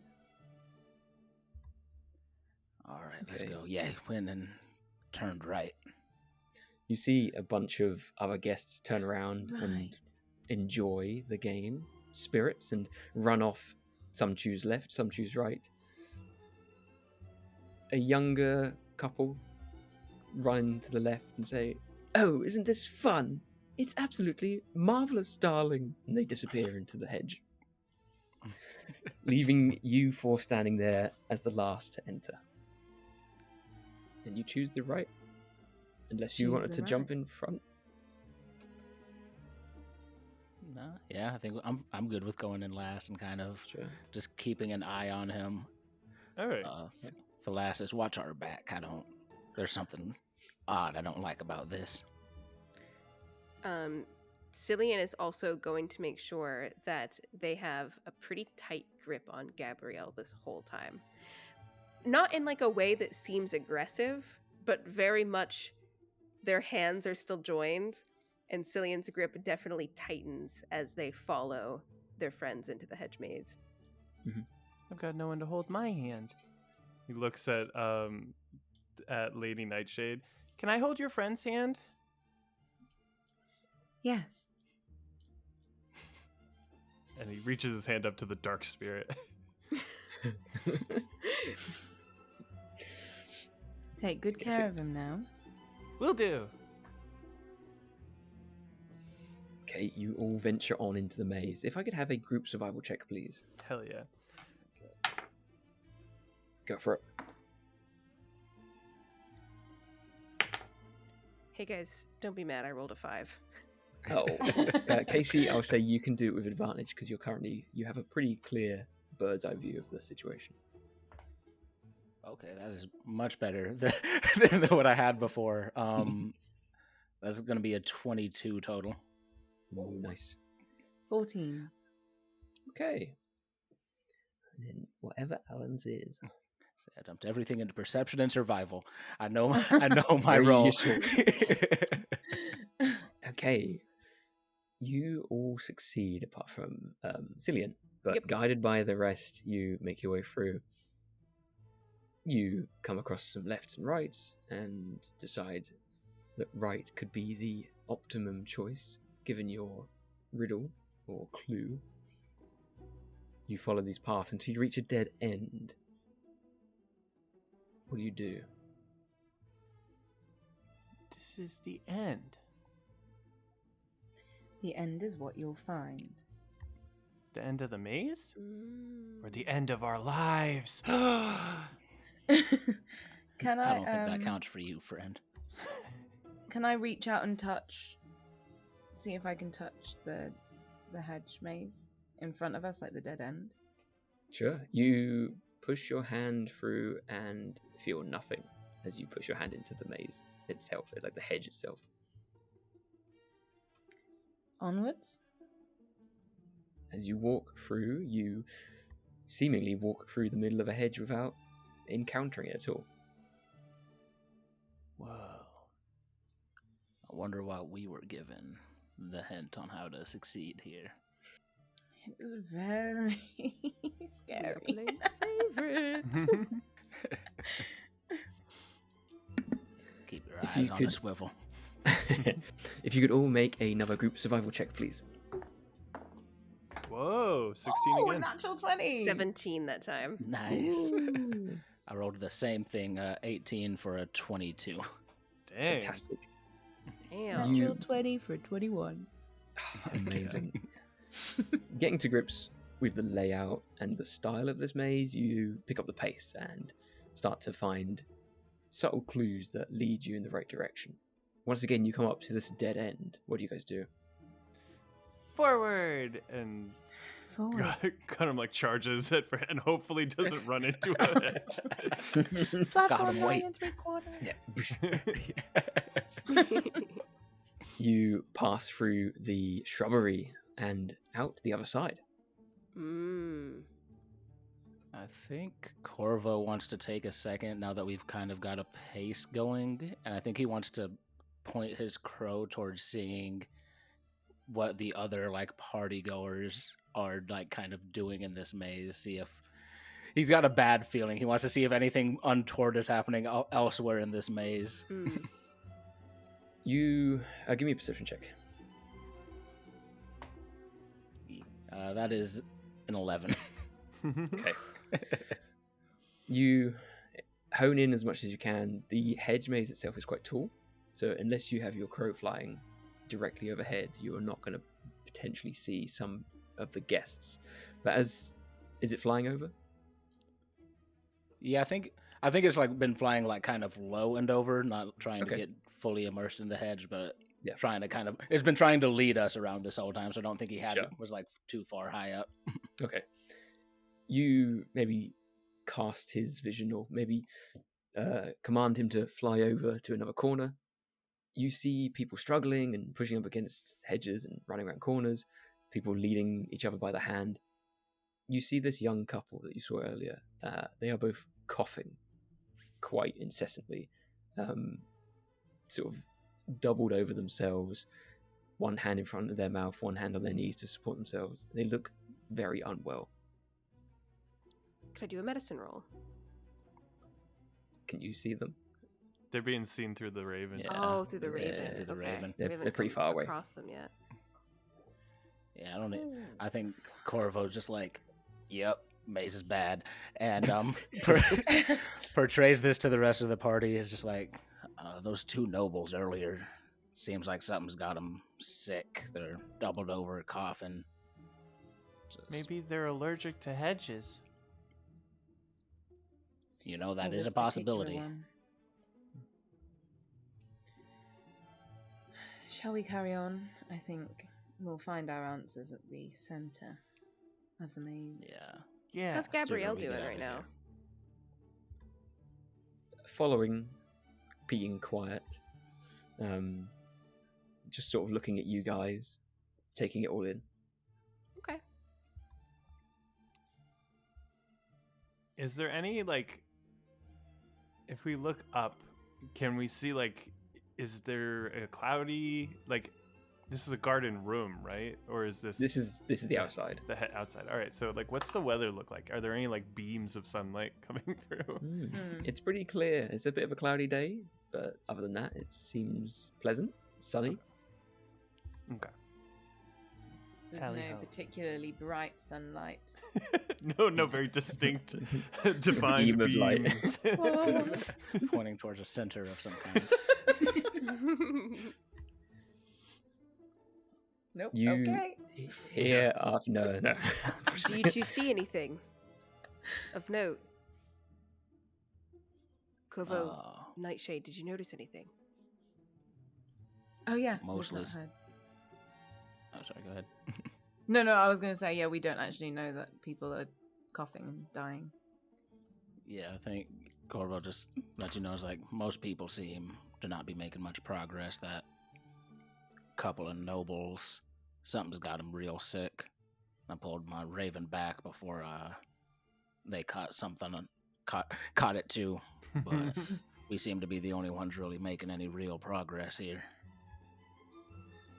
Well, that makes Interesting. sense because they're cheating. Not Cillian's- cheating. Using The game's not resources fair. Provided. It's cheating. The walls are fake. Cillian's grip on Gabrielle is going to tighten again. Okay, 1 second. Oh no! Oh no. What is your armor class? My armor For class? Cillian. Yeah. Oh, would you like to know? GM, 15. Do you have to roll to kiss and hit the armor class? Yeah. And then you smooch. No, Keith. You, as you do so, she squeezes harder. And give me an insight check, Cillian. What? Okay. 12. Okay. You don't notice anything. There's no pain other than a firm grip. But Okay. she looks at you with a sweet and innocent look. I don't trust her. She seems fine to me. What bloodline does she look like? From the skin that you can see in the eyes, there's no telltale signs. It seems that she's a nullborn, which is basically a human without any special powers. So whether you believe that to be true or not, that's what she's appearing at the moment. Okay. You notice so far everyone is of some special lineage, that she is so far the only person you've noticed without anything. Mm-hmm. And then you hear from a few hedges away, "Oh, come on, this is bloody boring. Where are you all?" All right. We almost have him. Yeah, how If far you away could- does he sound? Pretty close. If you could all make a final survival group check, please. All right, this is the one I'm gonna roll bad on. Yeah, that was a good 10. 15. 8. 6. Okay. You wander, and there's more directions, and then there's suddenly choices of 3s and 4s rather than just the 2s and 1s. It becomes very complicated. Oh, you've got to the hard part, haven't you? Come on now. I gave you a hint.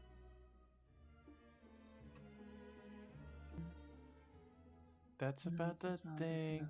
Always turn left Hearing unless I through turn right. sequence. I think this is probably going to go poorly for me. I think Corvo's going to try to like peek out of the bottom of his mask a little bit. I was wondering about that. When peering through sequins. Okay. All right, y'all. If I go crazy, put me down. No, Daddy! Hood. And he's gonna try to lift up Daddy, his no. mask a little bit. Okay, as you do, the hedge maze begins to twist and malform. These upright, very shapely yews become snapping tentacles and tendrils. Dark flowers exude this pollen. And if you could make a respiratory resistance saving throw, please, for me. Oh no. So D20 plus your respiratory resistance. What's a 7 gonna get me? As soon as you lift up this mask, you see these writhing plants, and this cloud of pollen hits you, and you suck in the air. And if you could receive a plague point for me, Ooh. so mark that on your thing. And you also suffer from respiratory issues, which means you have difficulty breathing, and your movement is reduced by half for the next hour. Damn. Corvo just starts like going into this coughing fit. Just oh, maze is bad. Maze is real bad, y'all. What did you just do? Why did you? The clue peering through sequins makes you blind. I lifted up my mask and this place turned into writhing tentacles and some cloud of pollen. Oh God, I don't Did you at recommend least- Did you at least see a root? it. Did I at least see a root, GM?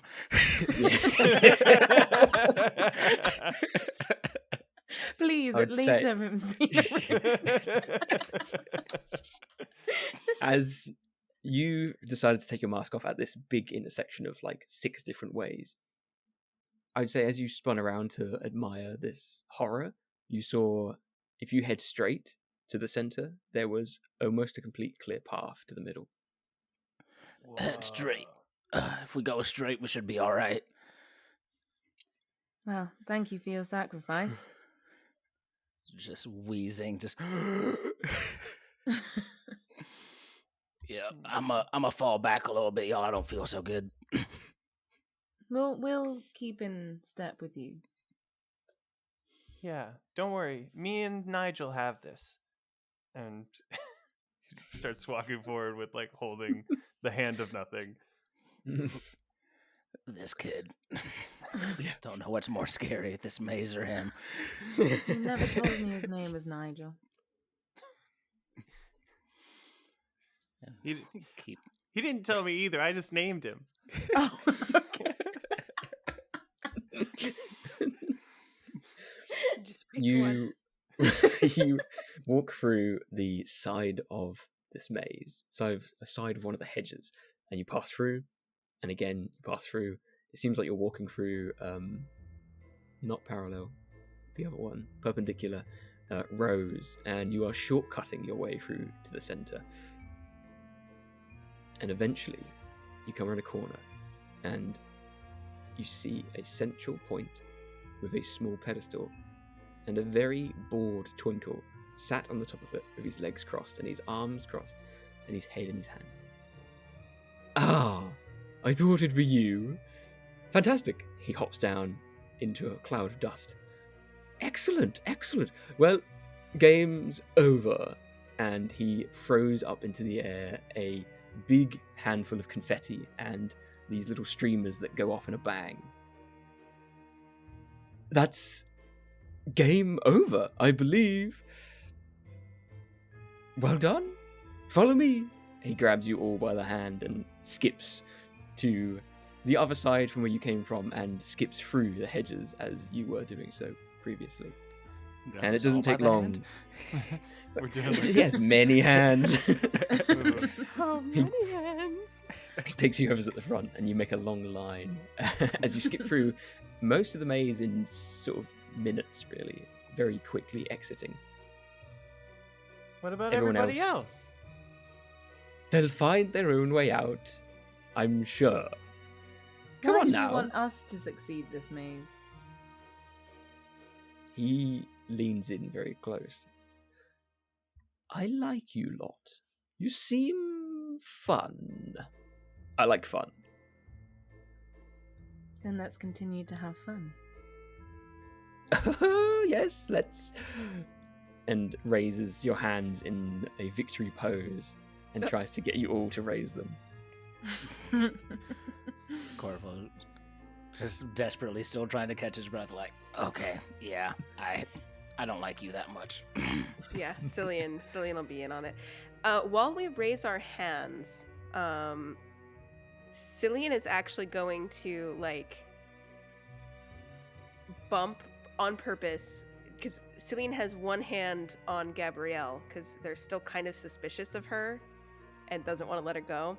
But I think as they're doing their victory hoorah, Cillian gives Corvo a really good pat on the back and says, there, my friend, and is going to cast Lesser Restoration. Ooh. So Lesser Restoration in Gothica can remove plague points from a creature. Huge. So Cillian's going to give you a good pat on the back and remove that plague point. Oh, thank you. I feel honestly better than I've felt in quite some time. Well, usually I am the one to make men and lady folk lose their breath, but I'm glad I could help you reclaim it. Oh, me too. And I think as you pat Corvo on the back, you feel there's a suspicious squish, where you place your hand, that kind of shifts underneath it. Squelch. Yeah. Yeah. Don't mind that. Old wounds. Ooh, thank you. That helped a lot. You've healed my dad. I am eternally grateful.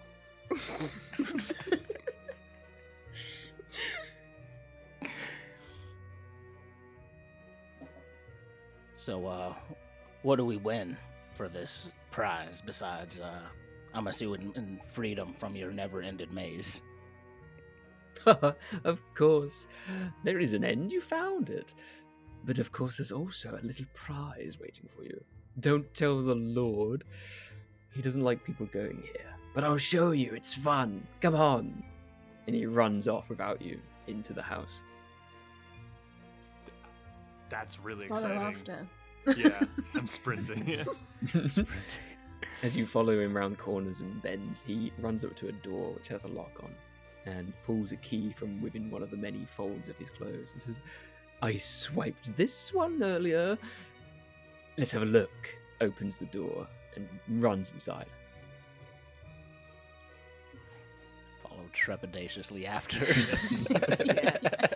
I think as everybody enters, Cillian will go last, and they look at Gabrielle, and they say, "So what's it like being on the side of the favorites?" I'm not.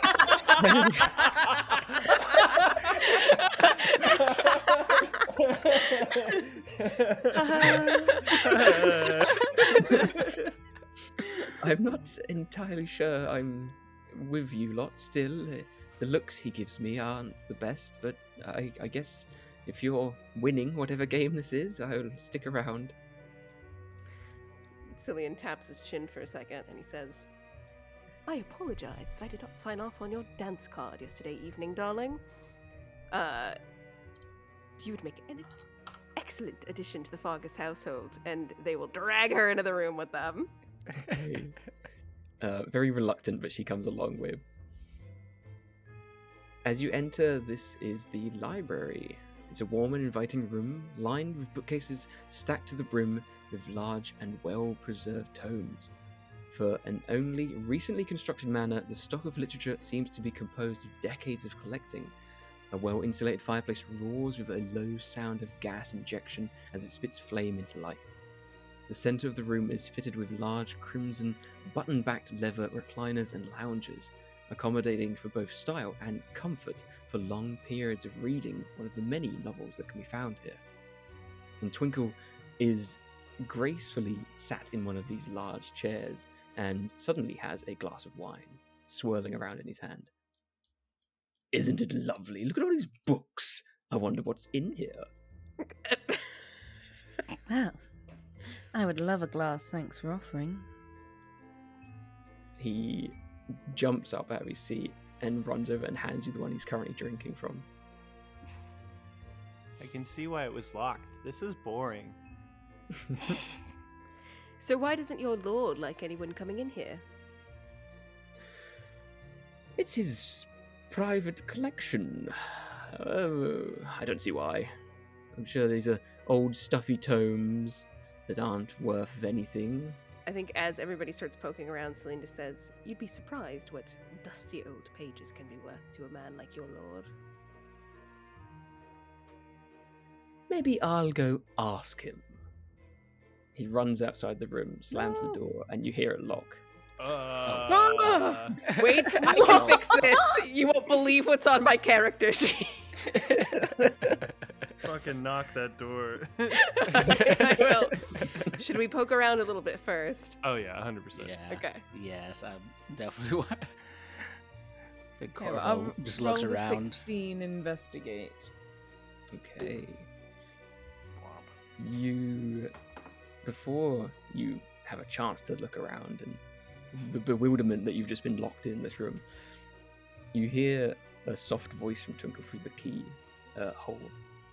Have a look at the books. You'll find your way out, I'm sure.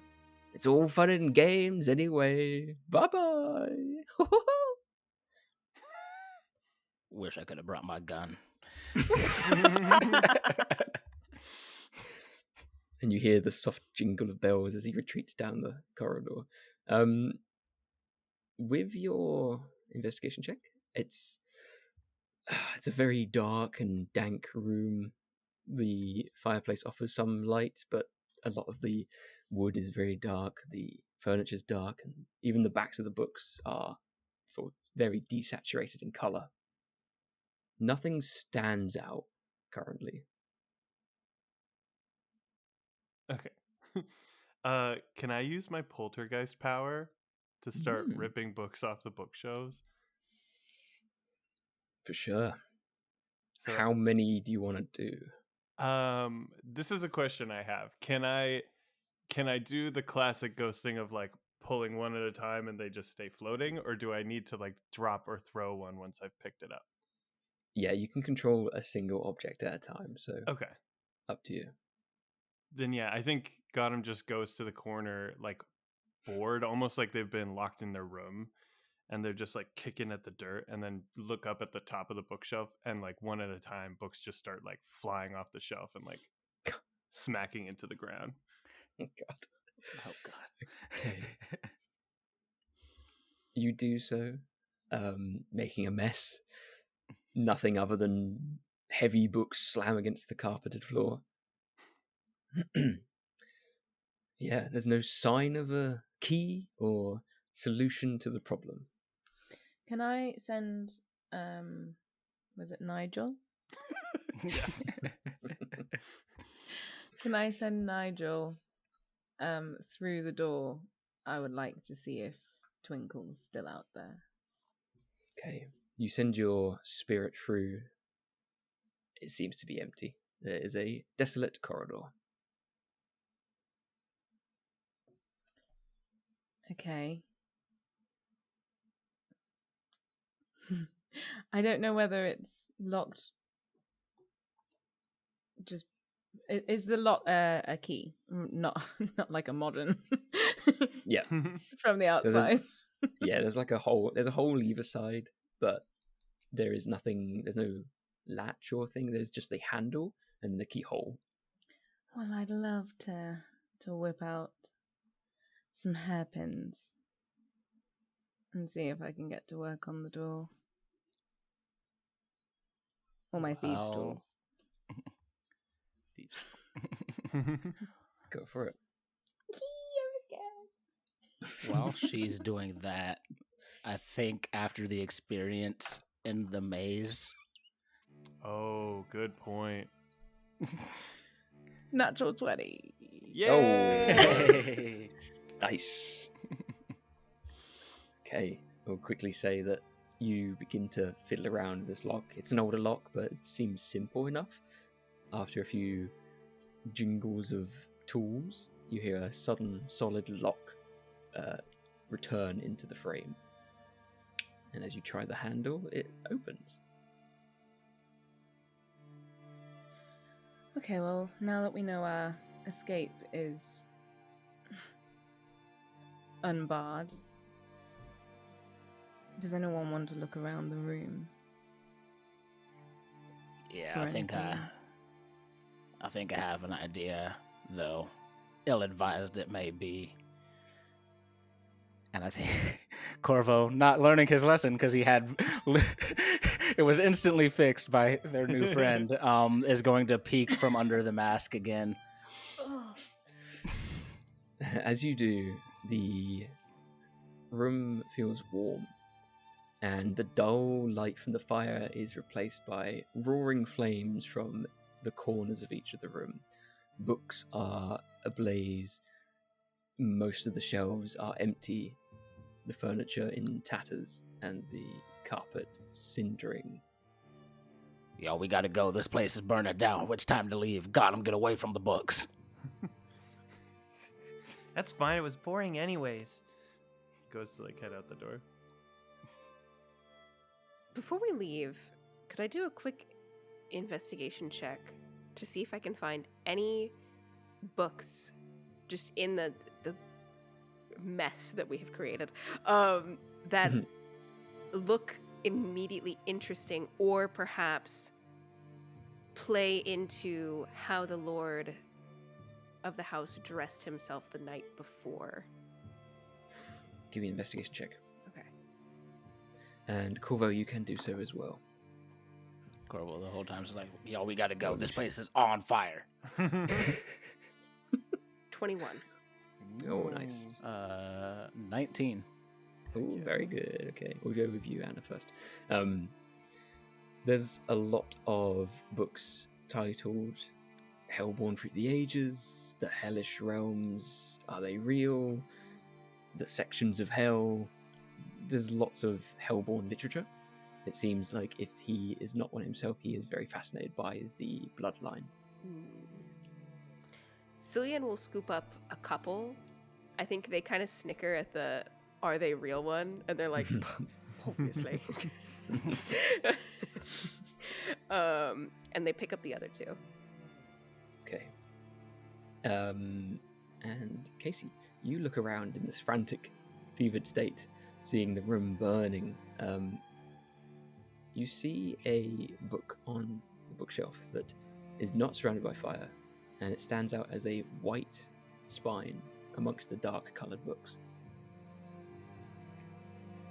I think despite his sudden urge to leave, curiosity gets the better of him, and he'll go up and everyone else just sees him carefully stepping around, he's pulled up his cloak to kind of protect his face from the smoke and stuff like that, and he'll gingerly reach up towards that white book and pull it out.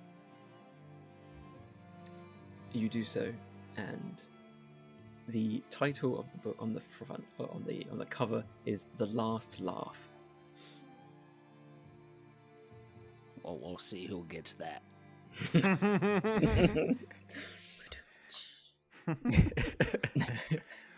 All right, y'all. I'm serious. I don't know if y'all are seeing this too, but this place is on fire. We should probably get the fuck out. Okay. Excuse my language. Got him. that didn't register in my mind. Yeah, excuse me. Got him.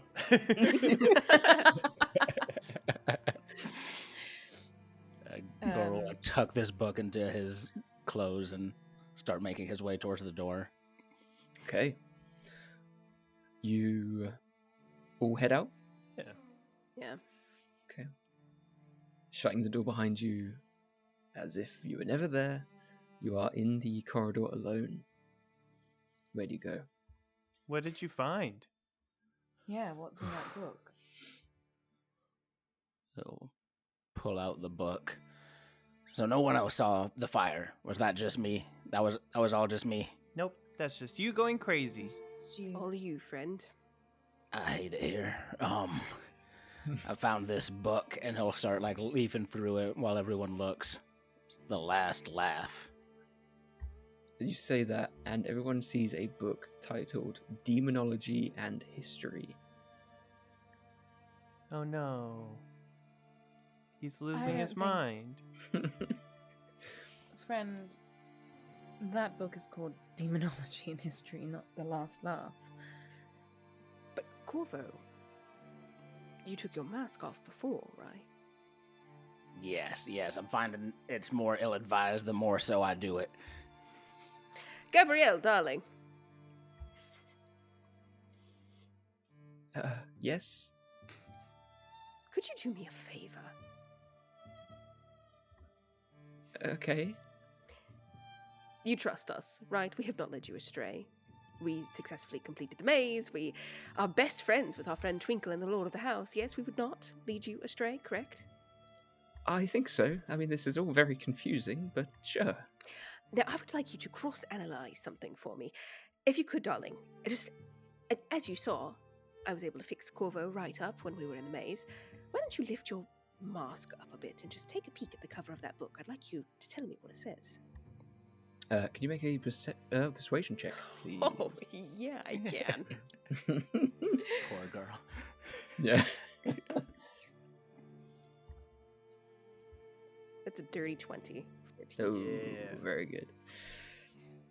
She hesitantly lifts her slender fingers up to the bottom of her mask and raises it ever so slightly. The book in your hands, Corvo, changes from a dark tome to this white cover, and she sees the ink from the pages start to move across and onto your hands. If you could roll a contact resistance saving throw for me, Casey.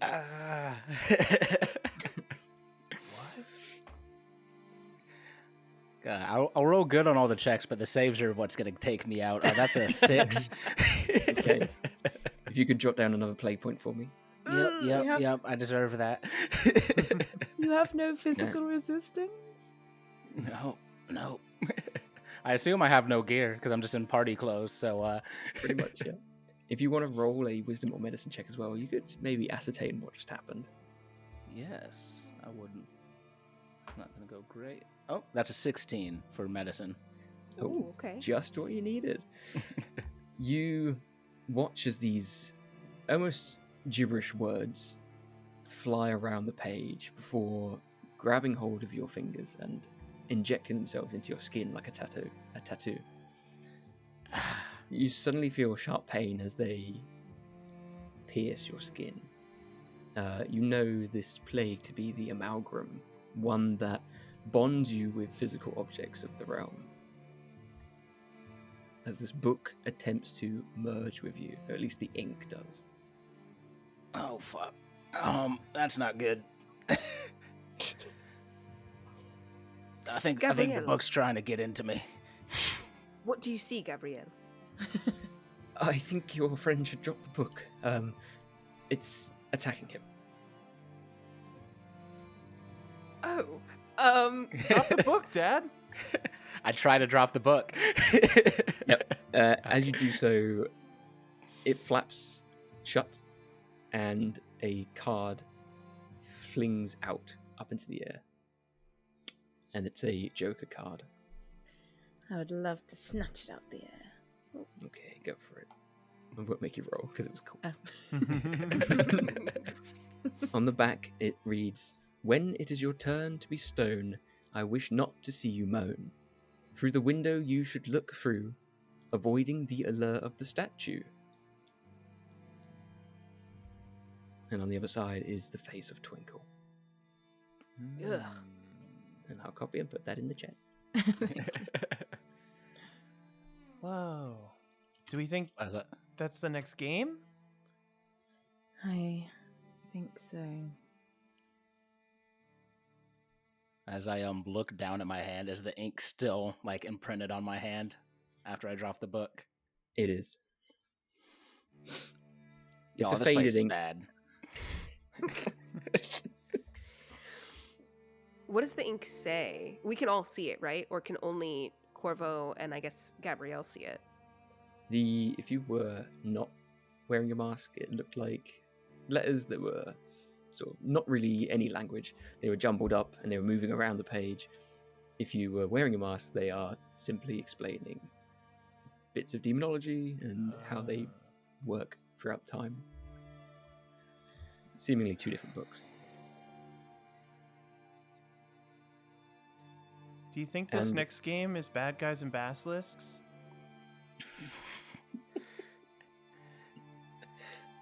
So when the basilisk looks at you, you're not supposed to move. You might be onto something. Is that a game that you used to play? Yeah, I play it all the time in the woods. With what? Other children? Yeah? Okay. I don't know anymore with the stories. Valid question. Valid question. Where do you think we should Something go weird's going now? on here, y'all. Are you feeling all right, Corvo? I mean, I felt better, but all said and done, it's not too bad. I've encountered worse in my time. Something weird happens anytime we take off these masks, though, y'all. Things change and shift. The words look different. The scenery changes. I think we've got ourselves caught in something, not your average party, let's say.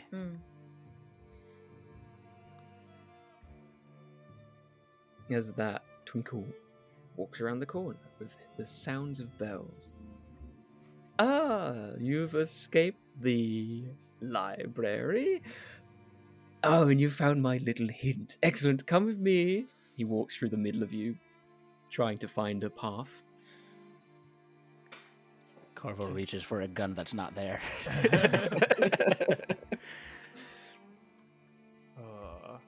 I wish that Tell wasn't me. my character. Twinkle, where are the other Yes. party-goers? Oh, they should be in the garden room. I think they've just exited the hedge maze. And just in time for a game of statues. Come along. I told you. All right. Gabrielle, chop chop. Okay. He leads you all into the garden room. You see the guests are covered in twigs, out of breath. They don't look to be in the best shape. Bless. One of them loudly protests. Aren't these games a little much? Can't we just sit around and play cards or something? Oh, you could, but where's the fun in that? Let's get a little physical. And he stands motionless in a very spectacular pose. And we'll go with Gotham and Lucius. He breaks the pose and turns to you two. Come and join me. Let's be statues. Mm. Let me just double check this the hit right real quick. Just read a quick card real quick. It's your turn to be stern. I wish not to see you moan. Through the window, you should look through. Avoid the allure of the statue. Okay. So around the room, among the large potted plants, are actual statues of soldiers, knights, kings, and queens, almost like chess pieces. And there's no windows. All of the south side is large glass windows. There's the doors and the almost floor to ceiling is windows, and that looks upon the garden. And you see that's the way Twinkle is facing when he pretends to be a statue. Oh, okay. Then yeah, I think I would maybe stand next to him and I'll do like a really fun like hip hip hooray pose as I like look towards the windows. Corvo. He- will- Sorry, Go go for it. I'm gonna say Corvo does not want to do this, but is not gonna leave Gotham. Will walk up and just assume a very stiff pose. He's starting to get very angry. He's just like, I want to kill this little jester so bad. He grabs a couple of the other guests that are tired and covered in twigs and leaves, positions them unwillingly, and says, "Stay still." And he runs over to you, to Cillian and Belladonna. Watch. And leans in close to you, Gotham, and says, "Remain as still as possible. If you lose, you're out of the game." Okay. And then he runs back to you two. And then pulls feathers from out the back of his pants, gives them to everyone, and says, "Have fun." And then he begins to try and tickle one of the guests. Oh man. Weakness. Little boy. Do you two Alright. do anything? Because you are both handed feathers. Yeah. Just a quick question. Did Gabrielle stay with us, or is she one of the statues now? She's next to you, so she would have been handed a feather. Okay. Cillian will let go of her hand for a little bit since they're kind of in an area where she can't run. I think as he takes the feather, he's just gonna look down at his hand really quick.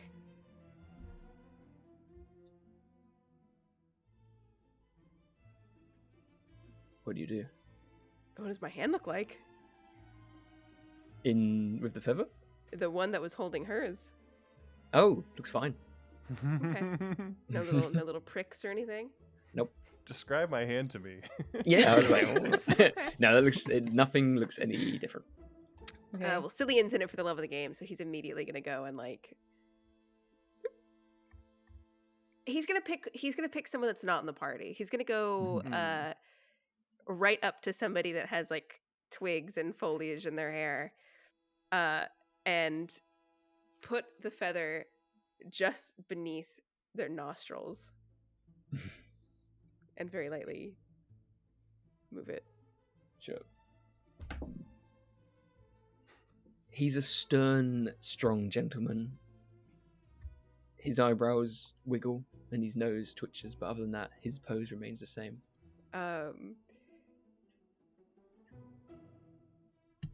Cillian is gonna. Okay, hold on. Where's my sheep? I'm gonna use a tickling? bardic. I forgot that I have bardic inspiration die, guys. Could you imagine?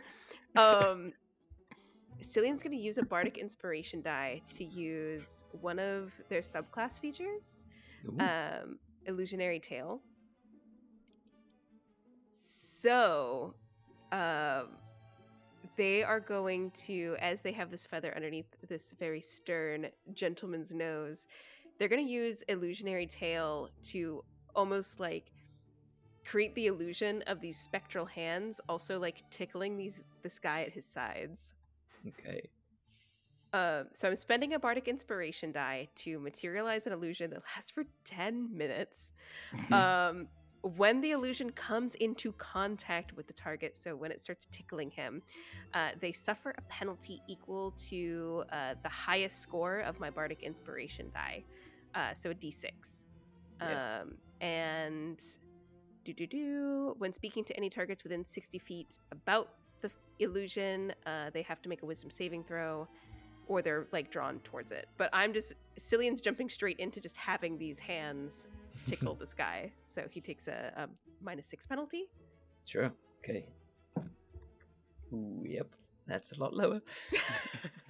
Doing constitution checks for him. And as soon as you tickle him under the nose and then on his sides, he begins to wobble. He chose a one-legged stance as a show of his brilliance. Yes. And suddenly has to plant the other foot and grabs at his sides and bellows out in a small chuckle. Oh, you've beaten me, I guess. Quite the tickler, you. I've been told that on occasion or two. Yes. And before he can continue the conversation, which he seemed to enjoy, he's grabbed by the shoulder by Twinkle and led off to a different room. He says, "Come on, you've lost the game. Bye-bye with you," and kicks his butt as he shuts the two doors behind him. Cillian like turns around and does like a at Lady Nightshade and Gabrielle. Okay, is there anyone who's like a little bit separated from anyone else? I would say, Cillian, you went for maybe someone near at the end, and then it seems like Twinkle has positioned everyone else facing away from the windows, while you two were facing the window. So you've got kind of like a W shape if 5 people were playing. So there's 2 facing backwards and then 2 facing the window. Okay, I don't mind my friends seeing it, but I'd like to go to one where no one else would be able to see me go up to them. Mm-hmm. So like it would be the one that was kind of like furthest back facing the other people. And I'm gonna go up and just kind of like gently like run the feather along their neck and just maybe have a little snack. On whoever I've chosen. Okay. Interesting. Oh no, are we the good guys or not? The classic You- folly of every party. That was do I need to roll an attack? I think I have to roll an attack now. Yeah, go for it. What do I have to do? I rolled an 18 on the die. Oh, so perfect. I can't That's remember plenty. what I have to do. That's enough for sure if you're making an attack. You delicately place this feather across the back of the neck in a sensitive point across the spine, and you gracefully drag it across. You see them tilt their head back in a reaction, and it exposes their front of their neck. You sneakily lean in and snack, as you say, before the person jumps away, grabbing the neck. Excuse me, I think this is a game, not some some sort of weird pretentious torment thing you're doing. Ow! And he pulls his hand away and there's a slight bit of blood. I'm sorry, I thought I was just trying to get you to move, and it seems like I've succeeded. He looks at your mouth that's got this like trickle of blood down it. I don't understand these perversions of this place. It's a damn... And then grabbed by the shoulders by Twinkle and dragged out of the room. Come on now, look, you've moved plenty. Stop whinging. You've lost the game. And he's dragged, kicking and screaming as he said, "No, look, this woman, she attacked me," and is thrown out of the room. And just for the viewers at home, that was one of my lineage traits, savage hunger. and feasting on a creature will drain them of 1d4 hit points, and I gain 5 feet of movement, and my dexterity modifier increases by 1. Dang. I'd say actually you probably nearly killed him as well because of that. He's not doing well. Hey, how roughed up are Whoops. all of these party attendees? They're not very strong people. I only climb for 2. I rolled a 3, but even way, Oh. he didn't have a lot of health. Sure. The acclamation of this game being perverted, it scares a woman nearby, and she turns around and says, "It's not for me." She leaves and is escorted out, and there would be one extra player, and Twinkle leans into you two that are currently playing and says, "I think we'll call it there, won't we? I think we can have a freeway winning tie." And he pats you both on the back to make you move. "Oh, look, there you go, look, you've moved." And he goes to grab this woman and says, "You can stop being a statue now." And he taps her on the side of her face, and it's rock solid. "Oh." And he looks where she looked, which is upon the gaze of one of the statues.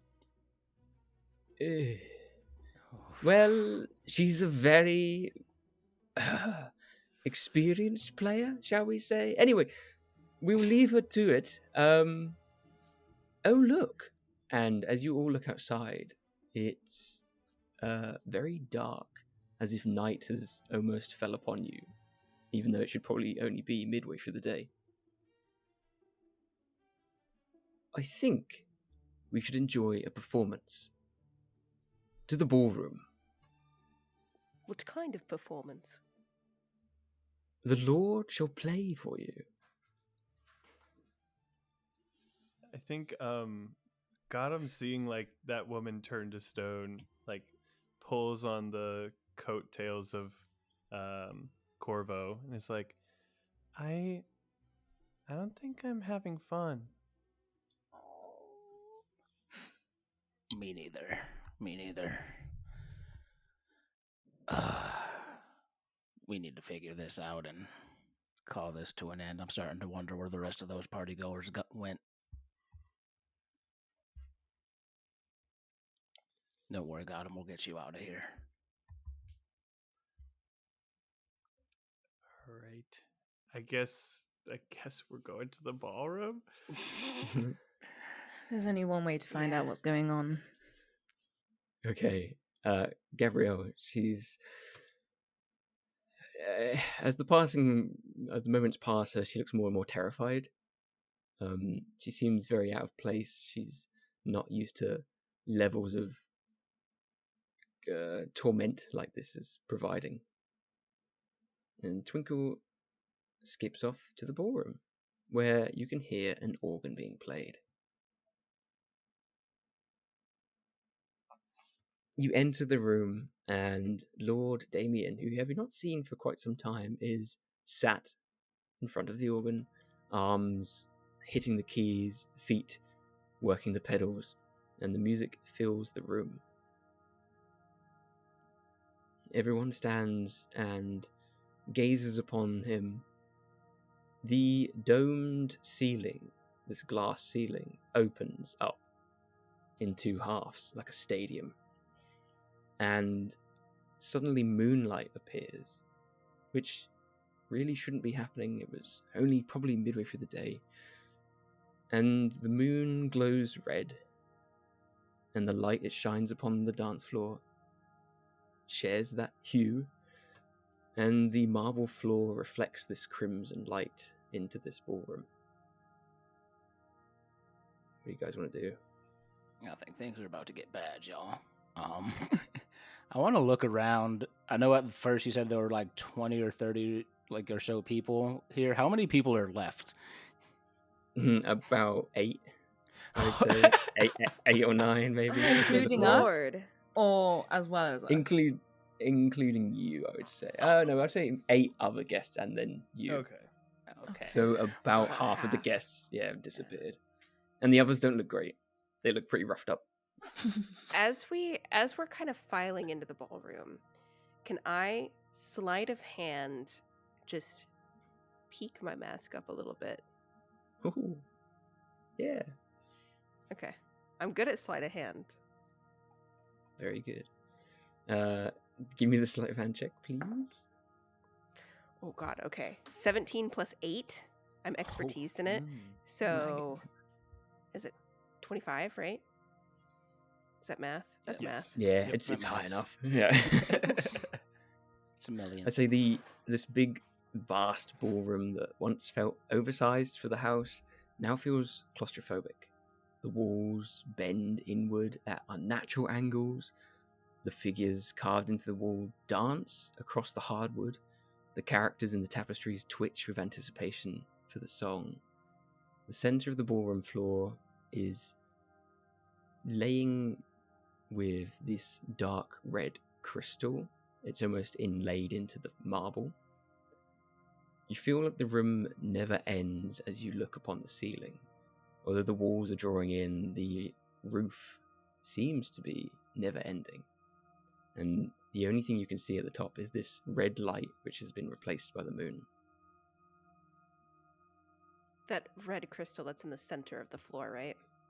It's like crystals in the floor, so it's sort of it's kind of embedded. Yeah. Yeah, it's lots of it as well, like shards. What does the lord of the house look like with the mask lifted up? Very good question. Yeah. So he's sitting there plucking away and playing away at this large organ. I'm trying to find his description. There it is. And at once he was short, but now this very tall figure, and this cloak that didn't fit him now doesn't even reach the ground. The jagged hands of a hellborn play this organ as large claws pierce each key as he presses them. The mask is to the side, and his true face is somewhat resemblant of it. His white pale skin is no longer, and is replaced with tarnished and burnt crimson scales, with deep scars that are burnt into the side of his cheeks. His horns grow ever larger as he plays the song, curling and twisting. He begins to finish up, turn around and look at you, where these opaque eyes sat in his head. They have switched to a fiery orange glow. At the moment, his mouth opens, a coiled serpent-like tongue unravels and says, "Welcome to the real party." And if you could all roll some initiative, please. Before we roll initiative, Cillian's going to use a bonus action to give a bardic inspiration to Lady Nightshade. Oh, thank you. Yeah. Always knew it would come to this. Belladonna, you are up first. Okay, need to figure out what I'm doing. So I'm guessing we're just fighting this dude, right? Why is everyone so tense all of a sudden? What happened? Okay. So I'm gonna run. No, I'm gonna send Nigel over, and can Lord Damien? Is it just Lord Damien that's in here? It seems to be at the moment. Cool. Other than the guests that are now running for doors, windows. Okay, so I'd like to send Nigel over, and I'd like Lord Damien to make a wisdom saving throw. Of course. Another natural one. Way! Yes. Nice. Okay, so it is now latched on to Lord Damien, and I have advantage on the first attack of each of my turns. Okay. Nice. So I would like to attack him. And so I have like a slit in my long black Victorian style attire, and I'm just gonna move the slit aside and whip out 2 pistols that were strapped to my thighs. So And I'm gonna try and attack him. Go for it. oh right, we don't have weapons. Oh, no. So that is an 18 to hit. Yeah, that hits. Great. Okay, so it's a D10. 18 piercing.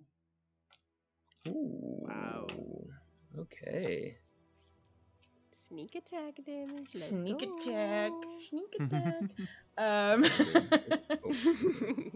Ah, Where's he going? he's not good there. Hold up. Now, hold on. It's not your turn yet. Yeah. Um, Okay. And as a bonus action, can I, because it's a light weapon, can I attack again? I believe your bonus action was to. Oh, is use that your... a bonus action, the latching? Yes. Stunning. Then I will not be in a line with these guys. Okay. So you reveal these 2 pistols, take 2 amazing crack shots while your ghost pins him to the organ. He seems pretty roughed up from that. Over to you, Cillian. So right now it doesn't really seem like there's anybody else in here, right? Yep. With the Lord. I just don't know if I trust that. Personally. It's on his own. Okay. First, Cillian will look over to Corvo and say, "You seem like a capable enough fighter. I believe that you can take care of this," and give him a bardic inspiration. And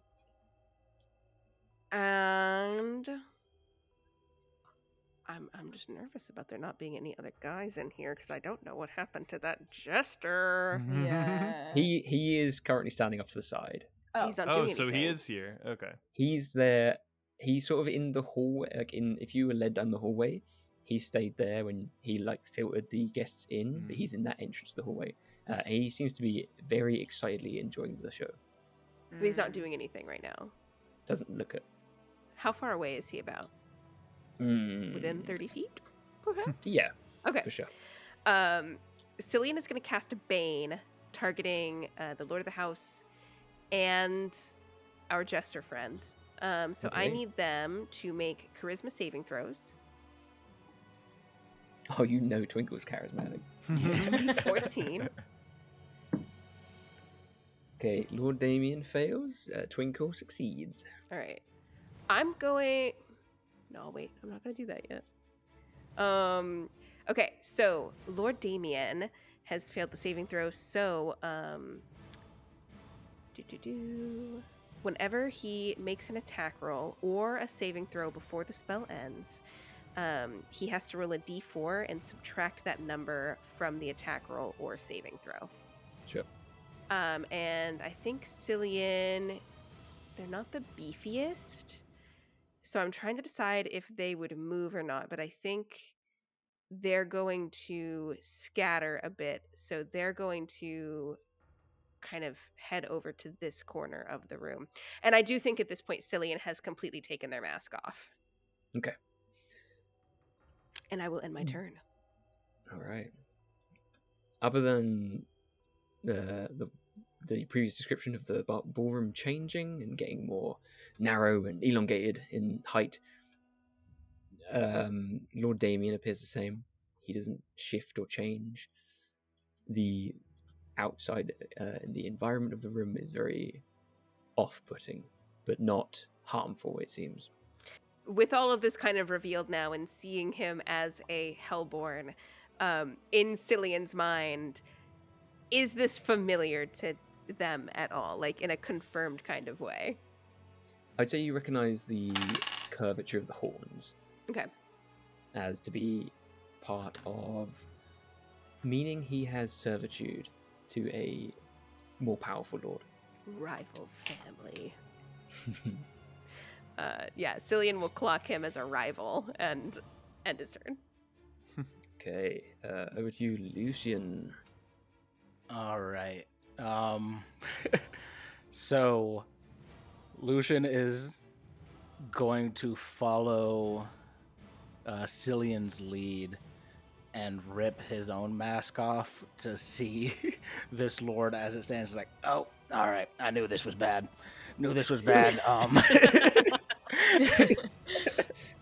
And I think he's going to. You said we're in the ballroom, correct? Correct. Can Lucian look around really quick and see if there are any weapons that he can quickly grab onto or makeshift in this moment? 100%. What are you hoping for?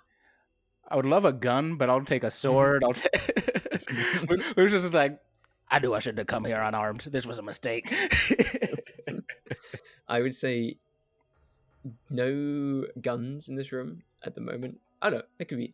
There will be a large sort of hunting rifle on the wall, underneath a trophy of a animal's head. Perfect. About how far away would we say from me? Sort of 15 feet, 15. I'd about say. All right, so Lucian will move over there, grab this hunting rifle off of the wall, take a look at it, say, ornate noble shit. All right. And we'll take aim at Lord Damien. And as a bonus action, we'll cast Hunter's Mark on him. Ooh, nice. Say, I'm used to hunting worse things than you before. And we'll take a shot. Incredible. I will use my bardic inspiration. Yeah, you will. All right, so that's a 2 on the dice, plus a 4 from the bardic, plus 7. So that's probably still not going to hit. What is that? 13? 7 Quick plus question 4. for DM. Plus 4, 13, yeah. 13 Yeah. plus 2, 'Cause so of- 15. Because of Sorry, my go ahead. Death's Grasp, do everyone get an advantage on first attack, or is it just me? It's just you. Okay, just wanted to check. Good idea. Good question. Yeah, so you 13 say 15? total. No, it's 13 13 total. Yeah, I had to Oh, double check the okay. math. Yeah. You see, you run over, grab this gun. It doesn't seem loaded, but there is a. You always carry bullets, of course, in Yeah. some pouch of yours. You quickly fire it up, make sure it's battle ready, and it seems to be. You take a shot, and it goes slightly wide, and you notice that the sight wasn't quite aligned. So you then take a few seconds to realign and customize this to however you would prefer. These nobles don't know how to shoot. I bet he didn't even get this. And yeah, that will end my turn. Okay, over to you. Got him. I don't understand. Why are we all fighting? Is the masquerade over? Yep, it's over. It's This is so lame. And he's Our gonna host take off is a his very mask. bad man. Okay. He takes off his mask, and his face is not there. He has a head with a lot of hair missing, and his entire face looks as if it has gone through a series of serrated blades. And there's just like, there are just gashes where a face should be. And like his voice still comes through as like the skin moves. And he just goes, I'm gonna kill you, and then I'm gonna become the Lord of the Manor, and I'm gonna throw masquerades all the time. And a large cloud of white pox poison shoots out from his gape in his face. And I'm gonna cast Pox Cloud around the Lord. Okay. Fun. That's a thick haze of diseased particles in a 15-foot radius around the target. Okay. What does he need to roll? He has to roll a Constitution saving throw or take 2d8 poison and respiratory issues. Okay, he got a 14. Silvery. Wait, what's your DC? Sorry, I'm just furiously flipping through my shit. 13. Oh. Oh, Silvery Barbs or Damien. Yay! Give that advantage out. Oh, he has Bane. He does have Bane, so he would take a -4 to the roll anyway. All right. Okay. It's a -2, so he was down to 12. Yeah, oh, okay. that fails. Then no need for Silvery Barbs. Yay! Yes. Love it. Okay. That is 6 and 6. That is 12 poison damage. Ooh. And he now has Nice. respiratory issues. Ooh. He's Doesn't feel coughing so up. good, does it? Yeah. It has a little asterisk being like that's like a specific thing in Gothica that like it'll be something. It's pretty nasty. Yeah. Okay, you shoot over this awful diseased particle cloud while he's wrestling with this spirit, which he can't see, suddenly being accosted by something invisible and is then surrounded by this disease, which he breathes in a heavy amount. He is not looking good at all. But it's his turn, if that was Thank everything. Got him. Yep, that's it. He looks across all of you and says, I thought you'd be fine, guests. I guess you need a little reminder of the rules. Masks must stay on. And he raises up his hand and brings it down, and 2 servants come jumping from the balcony, and mid-flight they transform from humans to these winged creatures and land in the ballroom with you. Oh shit.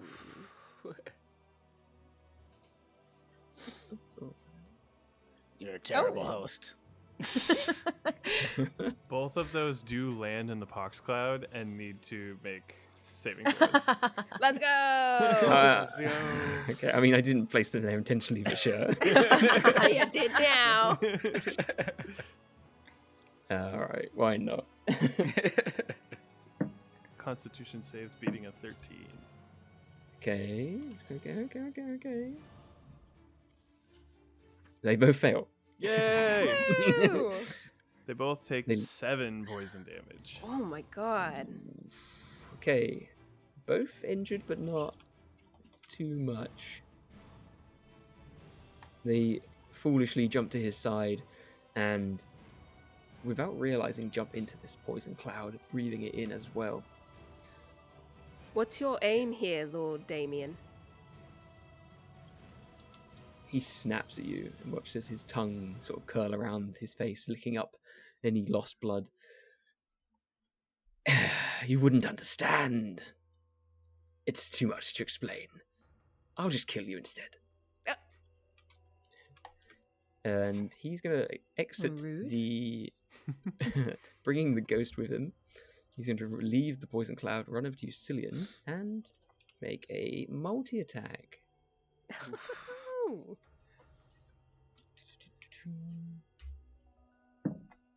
Oh, 3 on the first one, and a natural 20 on the second one. Oh, Silvery no. Barbs! God damn it. I think, Okay, what is he fighting with? His claws? Does he have a weapon? he has a sword, and the second attack was with his tail. Okay. Ooh. Don't forget to give Oh, someone that for me. advantage from your silvery barbs. Yes. You have advantage on your first attack roll of each turn, right?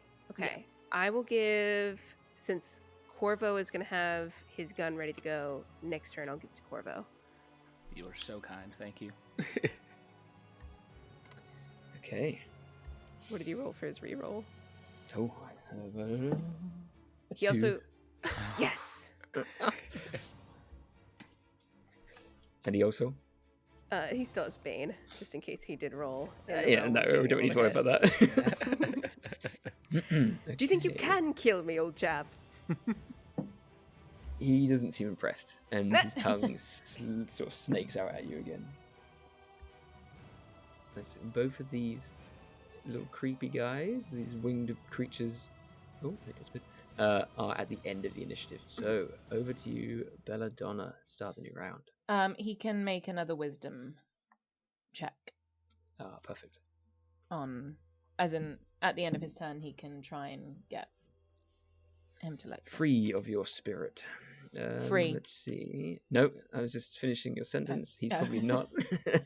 He rolled an 11. Then he is still within death's grasp. You really ambushed him in his own chambers. In his own house. In his own house. Okay. I'm going to whip out my pistol. And Nice. I'm going to go... And if you knew what that was. That was 22 to hit. That hits. Ouch. 22. Okay. So that would be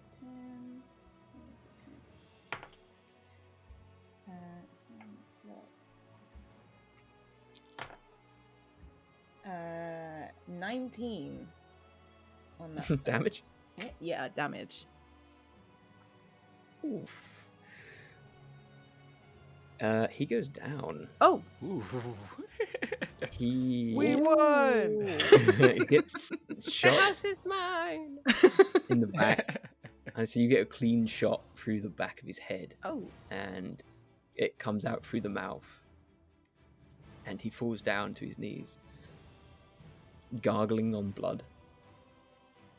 Well, that was a lot easier than I expected. Let's finish this party, and then I'll take my second attack on one of the servants.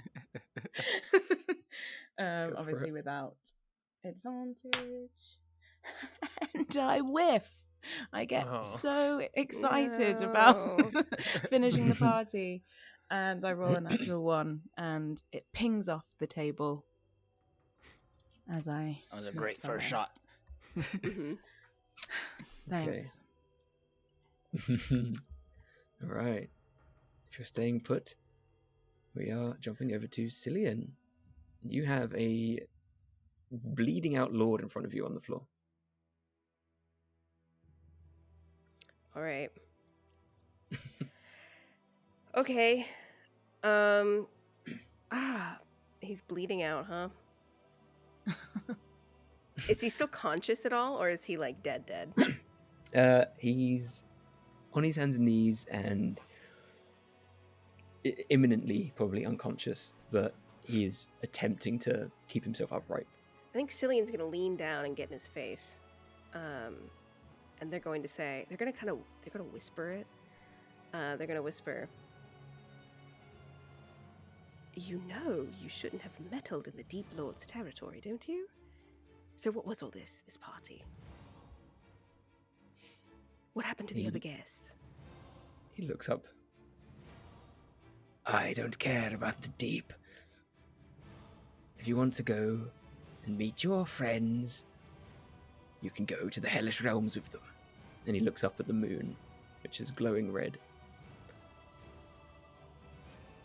So, stay here, kill me, and watch as my lord descends upon you.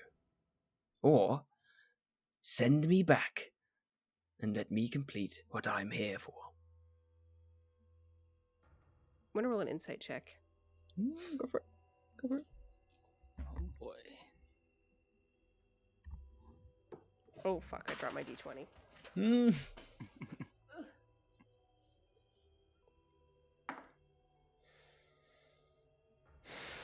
12. Okay. He seems to be pretty honest. He's also pretty much in a dire situation, so he is begging. You're not sure if he is begging to survive or begging to save you of something that could be potentially worse.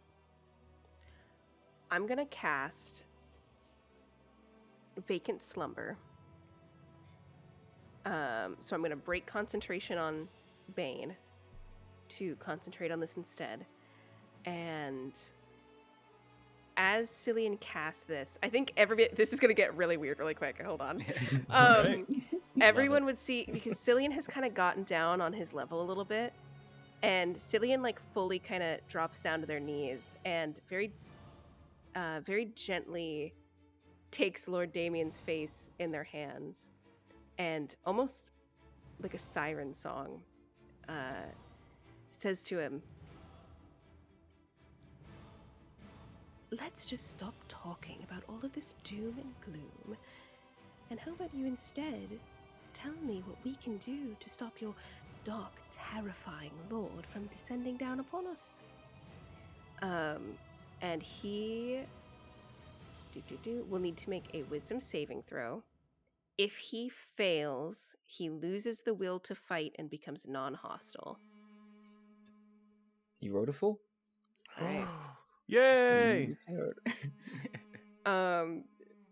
So I think Cillian kind of entrances him in this, and he becomes non-hostile, and it's broken if he takes damage or if he sees something that he disagrees with. But I think now that Cillian has kind of lulled him a bit, he's like, "Why don't you just tell us what to do? Is everyone already in the hells? Is there a way to stop your Dark Lord from descending? Where do we go from here?" He looks at you with this sad expression. It seems like whatever anger is dispersed, and you're not sure if this is the effects of the spell or how he feels in the moment. They've been sent. All of them, all of the previous guests have been sent to the hellish realms upon request of my lord. He has my wife captive. We escaped, like your kind did, to live in the mortal realm. If I want her back, I must feed him people from here, people like yourself with mutations, odd creatures. With enough, he said, I can have her back and we can live here unsupervised. But as it stands, I am halfway through this contract, and I have not sent enough souls. Killing me here will only encourage him to enjoy your company by descending upon you.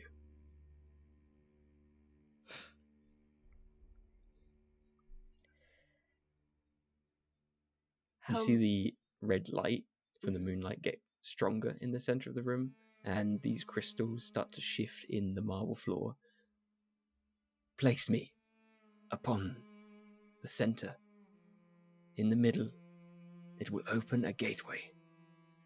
I'm no good here. If you're going to kill me, my mission is over, and all of these people would have suffered for nothing. Make me a sacrifice.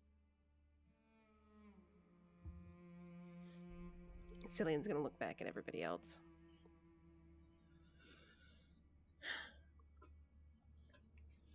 Where's the move, Eliza? Do you think he's speaking the truth? Yeah.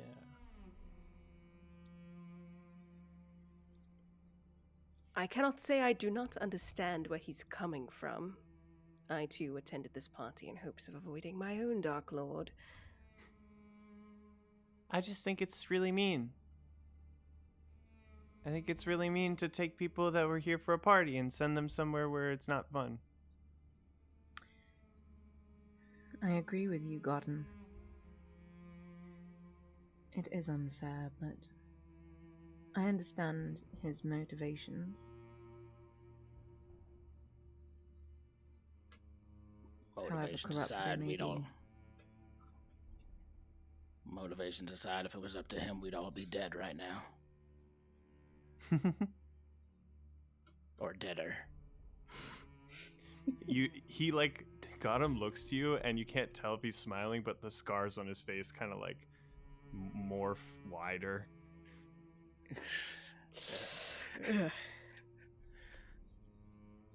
If we send you back, will you return again with the same scheme? How you collect the rest of the souls that you owe? Perhaps I cross out the contract and spend the rest of my days there. Or perhaps I am restored and sent here again to continue my mission. You can't trust me. But if you kill me, I know that my lord has a taste, and I won't be able to convince him to stop from coming here.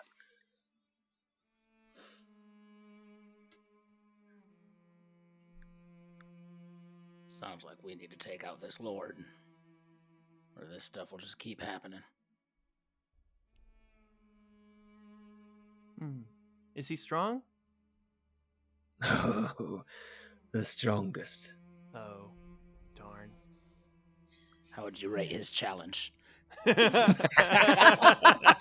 On a scale of about 1/2 to upwards near 30. Oh, he's at least a 6 or 7. Oh, all right. Well, That's still pretty high. He's pretty strong. I couldn't. I'm like a 2. Yes, but you were easy to take down. Could we have taken No 3 of him, though?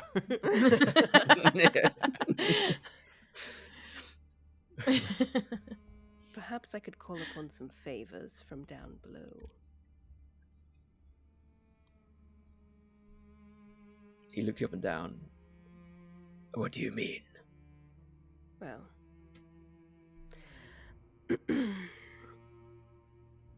my Dark Lord is a familial burden, and I have been trying to find ways to evade returning to him, so to speak. Perhaps a rival would give him enough entertainment to let me stay up here longer.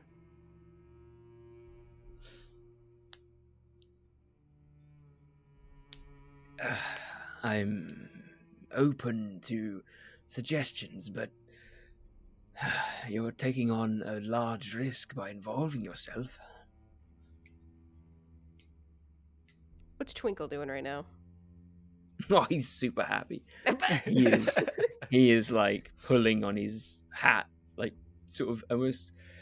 He's basically grabbing his fingers and dragging them across his face, like feeling his body, and he's sort of like experiencing euphoria. Ew. Oh, ew. Yeah. There are children present, Twinkle. He's almost embracing himself with his arms. My eye holes. Can Gotham keep the house if we send you back? He looks around. This place is a demonic construction. Your masks were simply here to mask. Mask. Oh, I'm dying. Simply here to disguise. That's a better word. Disguise the torment that once constructed this place. If your friend wishes to live in such a chaotic space, then he is allowed, but wherever he came from is probably best for him.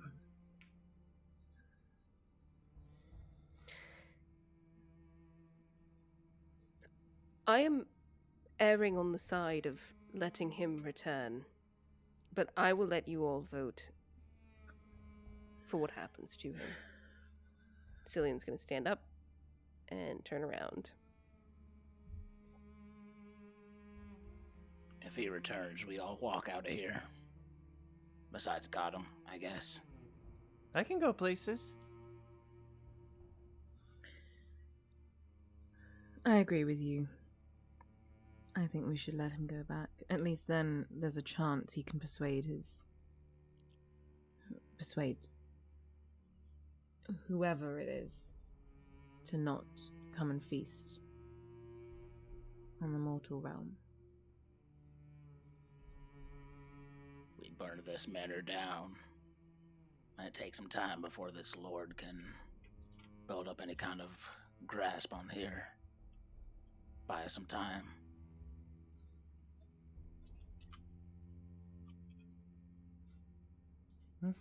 I'm sad to see it go, but masquerades kind of suck. I couldn't agree with you more.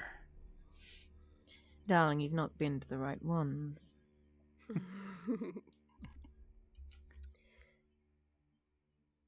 All right. Everyone finds this amenable.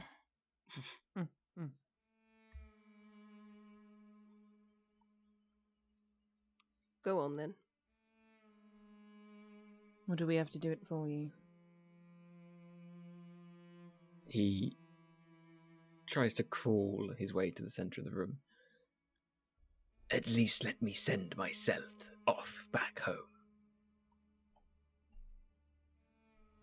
Corvo will keep the rifle trained on him in case he decides to make any funny business. And so he lays in that central circle. And these crystals form a sigil eventually. And the light from the moonlight gets stronger as it passes overhead. The two demonic creatures that were nearby, he has been holding them off with a hand this entire time. And he summons them over. And they lay upon him and lay their wings across his body to cover him, almost like a blanket. The moonlight grows stronger and the sigils begin to glow, and they raise up a large curtain of red energy that transcends and lifts all the way up into the sky. A roaring flame appears around the bottom of the ring before everything shoots off into the sky with a haste, leaving a charred circle and no creatures there.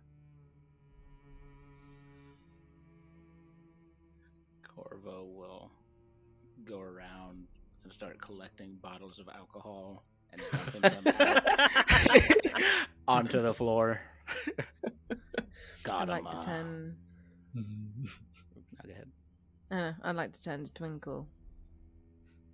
What will you do? You see him lost for words as his lord disappears, and he takes a few steps forward with the soft jingle of bells, staring at this charred circle, and eventually turns around to you. I don't actually know. Oh. He said I would go with him. I always wanted to see the hellish realms, and he left me here. For all I've done for him, he treats me like this. So he's going to put his hand on his chin. What do you look like under that mask? He peels it back, and he has a pretty normal face. It's pretty normal, average.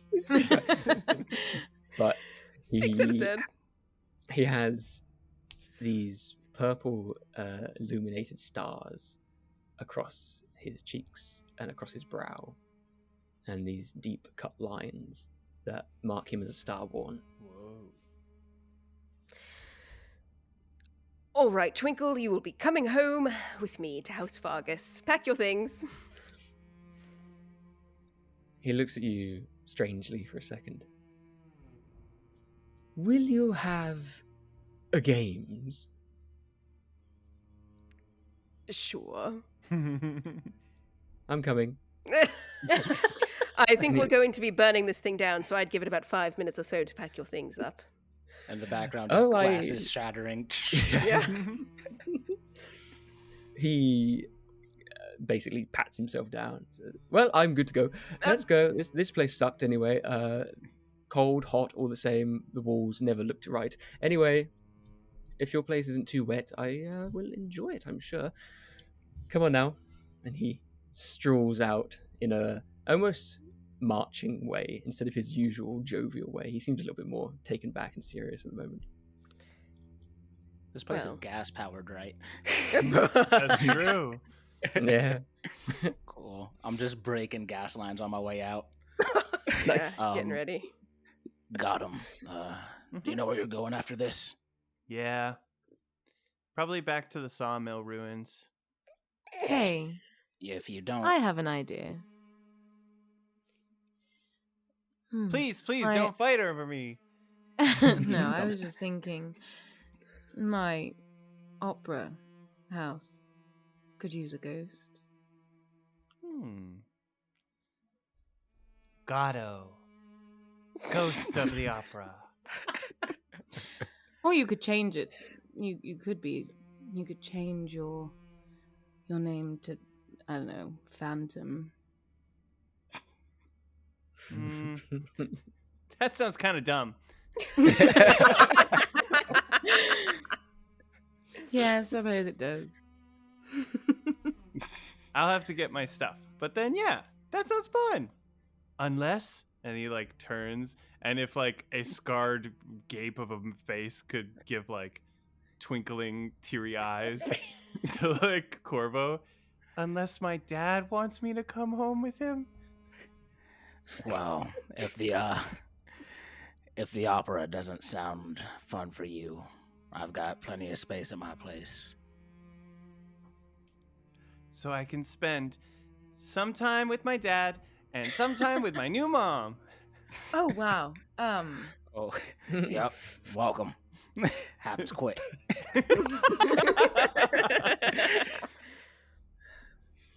I just thought you'd be friends with Nigel, is all.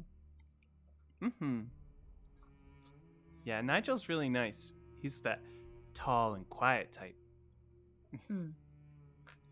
We can set up visitation.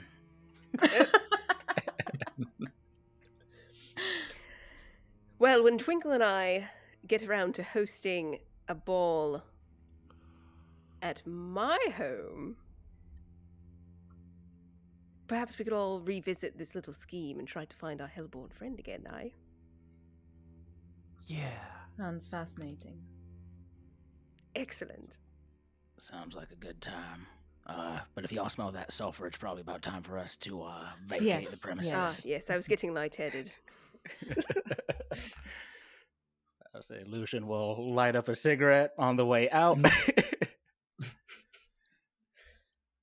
I don't know if I'm going to any more masquerades after this, and flick the cigarette into the house as we all walk out.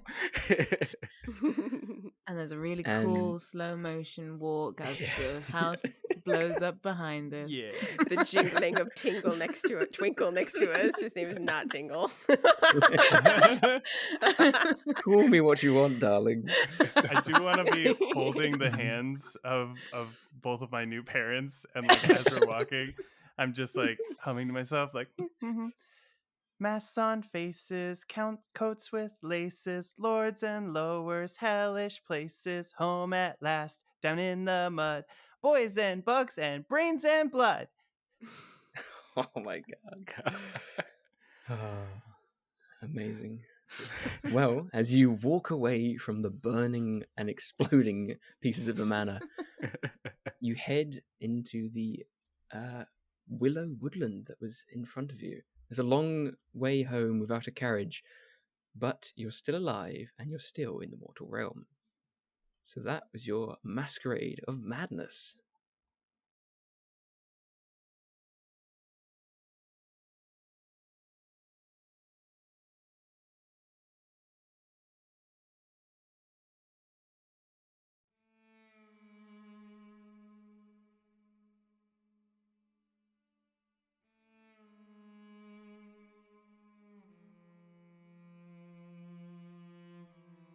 So that was the Masquerade of Madness. I've been Elliot, the worryingly accurate GM of Diseases, Plagues, and Madness.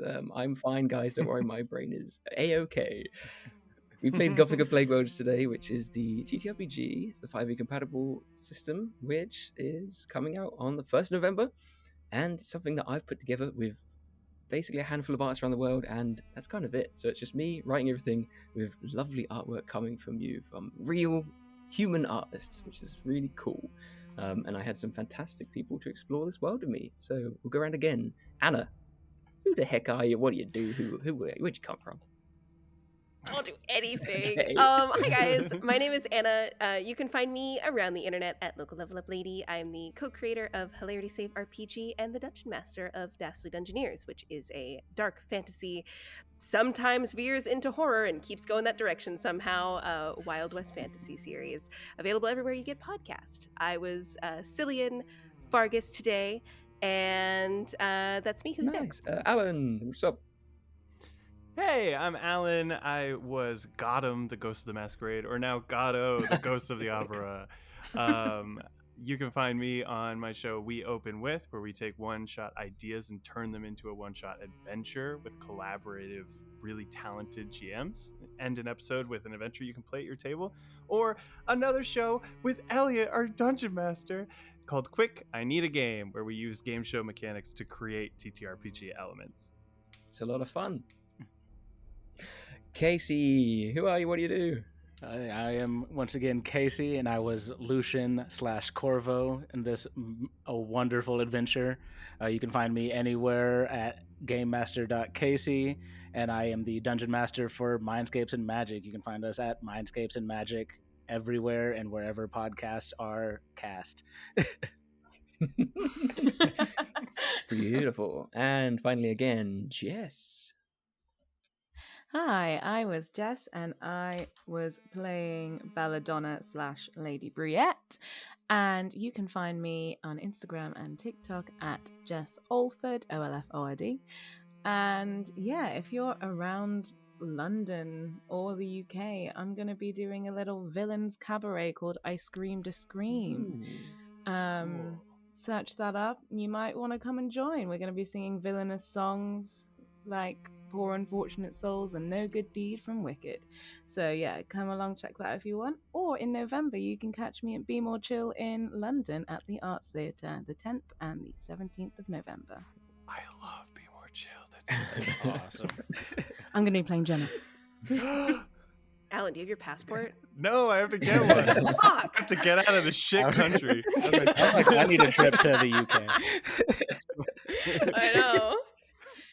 Visit us. Yeah.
Gabrielle, how are you holding up? Oh my god.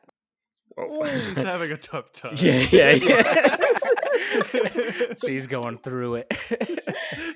We turn and she's like a wolf woman. And it's like, no! You looked at a dog. Yeah. That's the next clue.